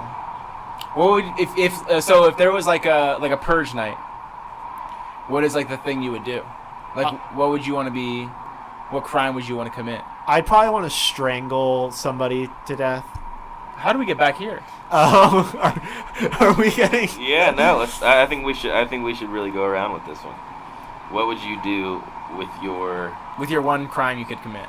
You wanted us to do one crime? Mm-hmm. Oh no, you get to commit a night of crime. Yeah, an evening. A whole night. An of evening crime. of debauchery. An evening Yeah. of debauchery. I'm trying to think. Dude, you know what I really want to do? I want to like fill up a grocery cart with everything that I want from the store and just flip it and walk out with it, dude. Yeah, And you just put it probably in my could. car and go home. That's what I want. That is, dude, in a perfect world, I would do that every time. If someone followed me, I would just pull out my strap and just send them to the The other side. send them to the other side. It's like, hey, I'm shopping here. That's what I'm thinking. I'm like over here. I'm gonna get a badass cart together and like everything that I want. I'm It'll be awesome. cooking steak. And then, Forget about it, dude. and then someone's just gonna pop me on my way. They'll be like, that cart looks fucking good, and I don't really feel like going in there right now. Yeah, it doesn't exactly. matter. Dude, Like, I'm getting like 3 kombuchas. Yeah. My dream, every single cheese from that part of the store. I'm Dude, going to Sprouts. I'm getting too, a cheese bro. wheel. Seriously, I'm getting Yeah. whatever can last me like a good bit. Like I'm going you to know. Sprouts, dude. Every single cheese that they have in that place. I don't care Yeah. what kind of cheese it is, where it's from. I'm eating all of it. I'll take a couple bites right there in the store. Cause who You the gotta, fuck's you gotta gonna take stop yourself me? to a Home Yeah. Depot and get a nice fucking Rotisserie freezer for chicken. Yeah, that's right. afterwards. I'm gonna take out my gun, smash the glass at the deli. Damn, you stole that gun too earlier. Right? Yeah. Smash the glass at the deli. Take like a London broil, sharp cheddar, dude. It's all mine, bro. It's Seriously. all yours, It's all dude. mine. That's a good idea. Yeah, I don't know. I feel like I'm going for the same path as you guys. I'm just gonna go Go buy to Sprouts? I don't know. Oh. I'm like almost like really like I'm almost probably going for the register in the supermarket. I guess. Not, Really, yeah, if I we're thought about a We're bank. talking about a purge. You know what I mean? Yeah, I thought about the bank for sure. I would need, but then I thought about like, The thing just is, like you're building a lot of enemies because everybody else wants to fucking rob that place too. You know what I mean? And if Exactly. you can just kill somebody without any repercussions, like what's to stop anybody from just being like, oh, you're not gonna rob this register? You Yeah. know what I mean? or just like rob the register, and then they rob the register, they do all the work for you, and you're like, thanks. Kill them on the way out. Yeah. if you think kill them about on the way purge, out if and you then really grab break, their head and like this is a smash their conversation face that in could the go money. so deep, like a purge, Yeah. because there is no limit to what you can do legally. There's absolutely just no repercussions for anything. Would you be drinking White Claws in this case? You know what they say, dude. You know what they say, dude. Oh man, I feel bad for having said that one, but I had to. Which one? The White Claw joke. Oh yeah, right. You are a White Claw. I am White Claw. No laws, dude. No laws when you're drinking the claw. Yeah, that's for the people who didn't get the joke still. No laws. The purge. That was the idea. Remember when we were getting Thai food earlier, and I said that there was something that I was really bent out of shape about, and it would bring some divisive banter to the program. Bend it up, dude. You really want to know, dude? Yeah. Because this is a long time coming, my friend. All right, what did I do? You didn't. It's not something. It's not something so much that you did. It's something that you engage in, which. Oh man, Tyler, Let it go, man. You gotta help me out here. I'll be here. Okay, I'll start it off, dude, because this is something that's been troubling me for a long time. Okay. I think that wherever there exists fun in the world, there's always someone there. Someone always shows up trying to take it away. Someone always tries to take the fun away. Wherever they see it, it could be anything. But the thing that's on my mind right now is low fat, low salt, low sugar food and drinks, dude. Oh my god. Don't even get me started. Dude, if I go to someone's place and they have low salt potato chips in the pantry, they better hope that it's the purge or not the purge, because dude, they are toast. Their bottom is grass, bro.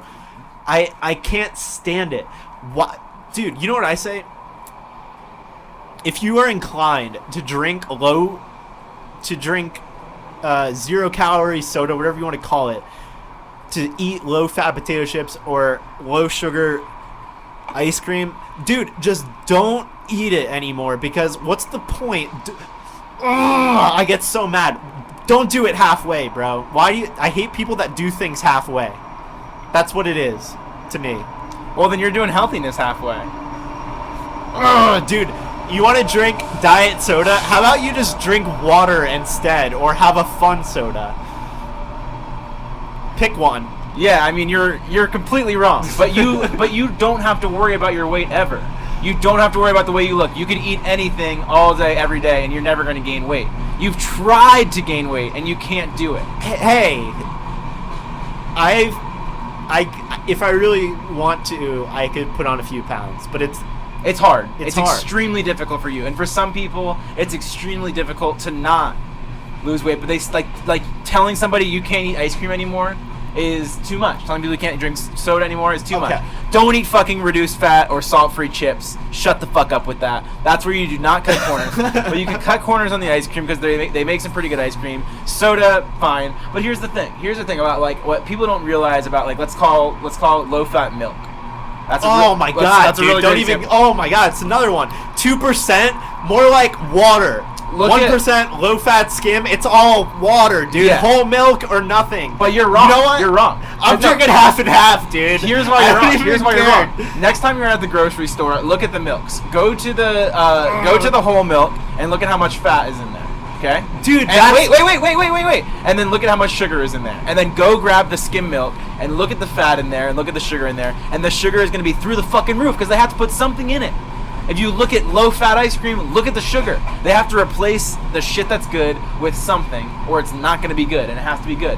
Low-sugar ice cream, high in fat. It has one or the other, and, you know, it's all about what you prefer putting into your diet, but at a certain extent, it doesn't work anymore. Like the Halo Top ice creams, there's still 450 calories for ice cream that's not nearly as good as regular ice cream. Like, they pale in comparison to regular ice cream, but it cuts a corner. You know what I mean? I don't. I can't. You're speaking a totally other language. Because it's something you've never dealt with before in your entire life. It's something you've never dealt with before in your entire life. It's not about dealing with something. It's about picking a side. It's called either eat the ice cream the fun way or don't eat it. That's But you all I'm can't. saying. These people, you cannot eat the ice cream. You cannot eat the ice cream. If you eat the ice cream, you're gonna gain weight. Then and find you're- another hobby, dude. I don't know. Sniff cocaine or something, dude. There's a million other things to feel good with, but like, don't. What's your? Where do you stand on this, Tyler? This is not where I thought this was going at all. Let me preface anything that I say by saying that I don't know what the fuck I'm talking about when it comes to anything like this. Me personally, I go full force on my shit. But I'm not the healthiest guy either, you know what I mean? So maybe, I don't know. Is that the answer? See, I think this is where Brandon's coming from. I understand. Obviously, because that what you're saying is what I do. That's like the life that I live, and I'll do, and I just eat whatever the fuck I want. You know what I mean? I'm gonna do it the best way possible. But on the same note, if someone was like, "Hey, to lose weight, you either have to stop eating cheeseburgers, or you can have, black bean burgers. That's it." You know what I mean? And I know it's not the exact example you're saying, but I'd probably take the black bean burger if I had to stop. If I had to stop. And I guess it's like the same thing with like Diet Coke or something. It's like you can't keep drinking Coke. Like Diet Coke, and I'd be like, well, at least it's something, I guess. If I was in a situation where It's scratching the itch. it called, if I had to scratch the itch, and I was just in a rare situation that called for me to absolutely stop doing this one thing, then I would do whatever I could to scratch that itch, probably. But I agree, I guess ultimately ideally, I think even Brandon would admit, ideally you'd want to cut that thing out completely. But yes, of course. you know what I mean? But it's hard. If it's hard, and if you still want to scratch that itch, then that's the only way you can really justify it. Then that I can understand as well. And let me tell you who does not get justification in this scenario, because we've all seen this motherfucker. This big, lumbering, fat person goes up and orders. They get their Big Mac, their large fry, and their Diet Coke. Get the fuck out. Just get a goddamn Coke at that point. Right. You're not doing too yourself- far gone. You're too far gone. Get the Coke TFG, and baby. enjoy the shit. Yeah, enjoy Dude. the Coke. Oh my. Ugh. That they do not get a pass. They do not get a pass. But people who are genuinely working, because you could just as easily, say the other side and be like, I hate these fucking disgusting people that eat full strength ice cream. Not even conscious about the shit that they're putting into their bodies. Full strength ice cream, dude. Do they know how much sugar's in that thing? Get out of here. I just think that the world would be a little bit a better place without certain people in it. And anytime someone had in a boardroom, whatever you want to call it, executive, merchandising, marketing board meeting, anytime someone says, how about we make a brand, like, dude, if I don't even want to go there, but like, if they suddenly didn't exist anymore, I think that the world would just be a better place. Yeah, you're dead wrong on this one, but Dude, you know what happened to me the other day? Yesterday, I went to the grocery store and I was getting some sour cream because I wanted to make tacos, and I reached for sour cream. They all look the same, and I look at this thing and I'm studying it, and I'm examining it, and it says low fat or something on that, like that. I just wanted to take a gun out and shoot Wow. all of the low-fat sour creams right in the face, because they almost tricked me into getting the not fun. And also whole wheat. I got whole wheat breadcrumbs one time because that was the only option. And that was also, because it's like, dude, I'm not breading and frying chicken because I'm health conscious. I want the full strength breadcrumbs here, not whole wheat. I get it. I get both. I want GMOs. I get both sides, I guess. want gluten. I want sugar. GMOs But the thing is, some people- GMOs are a scam though. Some people also Bananas really, are GMOs. some people genuinely like that stuff too. You know what I mean? Like whole wheat. Like people like. It might not always be necessarily. A No, healthy of thing. course. I enjoy whole wheat too. Yeah. But I don't want whole wheat breadcrumbs. Yeah, that's weird. Why do they make this? That's weird. That's all I'm saying. Yeah, no, that's weird. But yeah, I mean, like whole wheat bread, like whole wheat bread is good. Yeah, I've never even heard of whole wheat breadcrumbs. And yeah, if I got whole wheat croutons, I'd be a little bummed. I'd be like, Because that's a crouton is supposed to be a fun thing. yeah, I mean, I totally get where you're coming from. I think there's certain ones that, you know, they've figured out more than others. But you just like, I'm not saying it in a mean way. It's, you know, power to you. But you've never had to be health conscious. You've just it's never something you've had to deal with. So you just can't speak to what it's like to be in that Why not? situation. Why not? I mean, okay, so what if I pointed out something that you have trouble with and said, why don't you just do better at it? Because that might hurt my feelings a little bit. I'm very sensitive, Brandon. I feel like you I- shouldn't have. You haven't even brought anything up in particular, but I'm already bent out of shape, dude. All right, well, there's you just your crossed answer. the line. There's your answer. No, I'm just kidding. I think you should just pick a side. It's either drink water or drink soda. Don't drink your flippin' Diet Coke, dude. Oh my goodness, because it tastes so weird, dude. It doesn't. It doesn't. It doesn't. tastes- It does not taste weird. You know, gin tastes weird. Yeah, And Fernet It tastes weird. Bad. they're good flavors though. No, I don't like them as much. Black licorice tastes like shit. Fernet tastes like ugh, black licorice. Black licorice is such a gross flavor, dude. I would rather drink. Damn, we got a real Oh my train goodness. right now. We got a guest. We got our new guest. Tyler, make some room. We got our third guest is here. That train sounds like it's got something wrong with it. All right, we're back. Thanks for. We had to take a quick break. An unplanned, unscheduled break. This guy's just chugging along. All right, do you want to go back to roasting me? The roast of Brandon? This wasn't directed at you. You did say there are certain people that don't belong in this world, and the ones that eat diet ice No, cream, drink Diet the ones Coke. that create them in the first place, dude. I hate the people that create them in the first place. Yeah, I get it. I understand. I want to start being healthy. You know, I really do. You know, but at the same time, I don't ever feel like I'm going to be able to be okay, like, withholding some of the things that I like eating. I'm not, you know, with like, you know, I want to eat what I want to eat and I want to drink what I want to drink for the most part. Like, I understand. I don't know. I guess it's just how strict you want to be. You know what I mean? I see there is like definitely a middle ground where, you know, because there's some people who are super health conscious. I wouldn't even think about fucking picking up a Diet Coke. You know, and it's like kind of finding that middle ground between, okay, well, I'm not gonna stop living my life. I'm not gonna, you know, like, not allow myself to have these things that I want and crave, but I'm gonna be conscious about everything. You know, that's shaky ground, dude. You know, I guess everybody's entitled to their own way of living. You know, but I don't think so. I think people should just pretty much. I think I should have the final say on what's allowed. That's fine. So what's your final say? I think that it should be illegal to produce a low-fat, low-sugar, low-salt, low-fun version of something. Period. Okay. Full stop. Punishable by death. And anyone who buys it, kill them too. that is the strongest opinion about something like that I've ever heard. I'm just kidding, man. You're not, though. That's the thing. You really aren't. You really aren't. It really bugs you.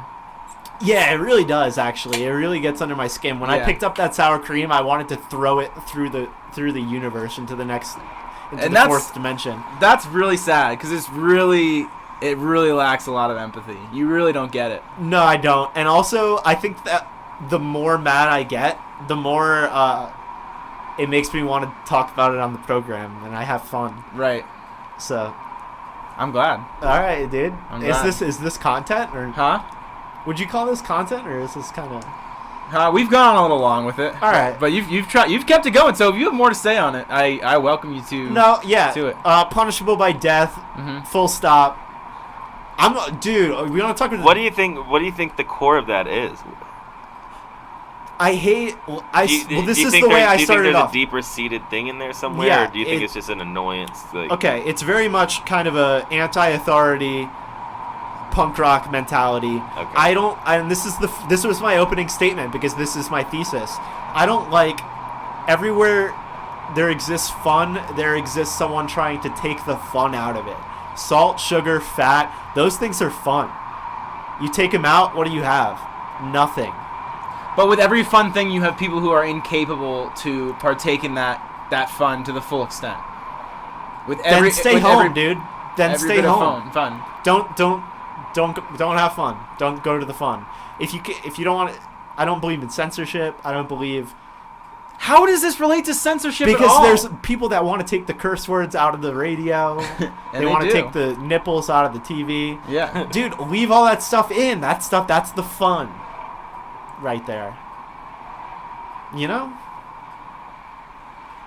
I'm not gonna agree with you. That's the deep-seated issue. Yeah. Is I don't like the fun police. Well, next time, maybe when you're at the sour cream section, you can pay a little bit more attention and make sure, because the onus is on you to grab the right thing. I did. And to your unfortunate credit, I believe, and I could be misremembering the story, but I believe that you either almost or did get cottage cheese once instead of sour cream. That's another one they want you to do because, dude, what even is cottage cheese? I don't know what cottage cheese is. It's right there. It's packaged similarly, so I can understand the mistake. So, no low fat about it. You almost grabbed the wrong thing, unrelated to this incident. So your credibility, unfortunately, when it comes to paying attention at the sour cream section, was shot before you even started this. What do you think? Do you think I have some kind of empathy problem? With this in particular, you're not going to get fat from looking at boobies. Look at the boobies all you want. Hey, speak for yourself, dude. Say fuck. Let people say fuck. Let people learn about the world in that way. But, yeah, I mean, telling a person who's, physically handicapped and can't go on roller coasters that they're not allowed to, watch a simulation of the roller coaster because they have to do it all the way. What is that talk? Dude, I think that people should be able to watch simulations. Yeah, that's what I'm saying. But it's like, just ride the ride. Just ride the ride. Just go on the ride. He's incapable of going on the ride, but this is his way to be able to experience that to the fullest extent that he is able. What do you think about the death penalty? Because I think it should have a much more liberal application. I mean, honestly, I think that life in prison sucks way more than the death penalty. So it's about vengeance for you. Think? Is it about a sense of justice, No, I just don't understand why there's so much hype around the death penalty. If I got into a lot of trouble and I had the choice between the death penalty and life in prison, I would ask my lawyer, I want the death penalty. How do you want them to take you out? Lethal injection's fine. Lethal injection? Yeah, lethal injection's fine. Dude, I'll get a sick meal. Sign me up, bro. Sign me up. And I think it takes 8 years, so you got some time to figure out how to do it yourself. What do you think? How do I want, if I were to be on death row, how would I want to No, go? about the death penalty. Pro or con?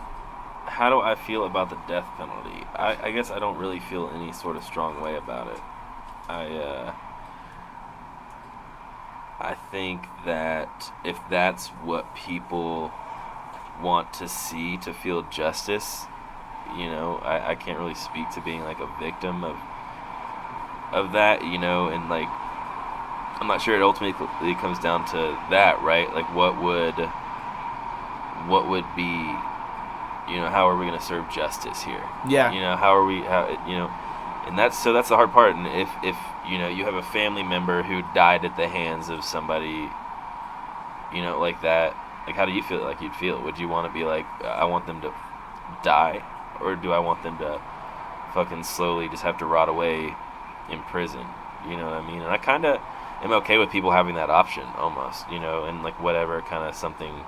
But at the same time, there's a lot. I've listened to way too many true crime podcasts, and I know You listen to a lot of true crime podcasts. and there's a lot of wrongful convictions. So it's crazy. Death row, if that is going to be something that they keep going, absolutely needs to be the same arduous process that it is right now, where there's appeals and people sit there for a long time, and if you know that they are absolutely guilty without a shadow of a doubt, and that's what you think justice is for the crime, then, you know, have at it. I'm kind of a fan of just, you know, letting people, I don't know, dude. Decide their own punishment? Yeah, not even that, but like it seems like there could be like an easier self-governing like kind of thing where it's like people will fucking figure it out, dude. Just like Well, that's what the jury's supposed to be. Yeah, exactly right. That's exactly right. You know what I mean? But there's a lot of families who also, it's like, okay, then what? The jury decides on the death penalty, and the family is like, no, that's not what we want. Yeah. You know, then who We want takes them to who suffer takes well then for life. who takes precedence there? You know what I mean? It's kind of like Dude, that's an everybody has a escape. different way of doing things. Just let people to their own fucking shit. You know what I mean? Like that's kind of how I feel about it. You know.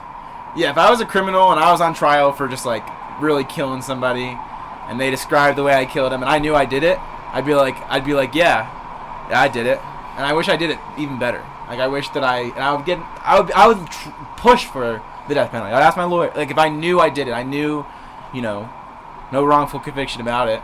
Well then, that's your stance, right? Yeah, that's my stance. So if the situation was reversed, if the roles were reversed, and I ever heard you say something like that, and you had done something against someone in my family, I'd say, okay, well then let him sit his life in prison if he Exactly, wants to, because if he wants it's to worse. die. It's worse. Right, It's yeah. worse. Exactly. You think so?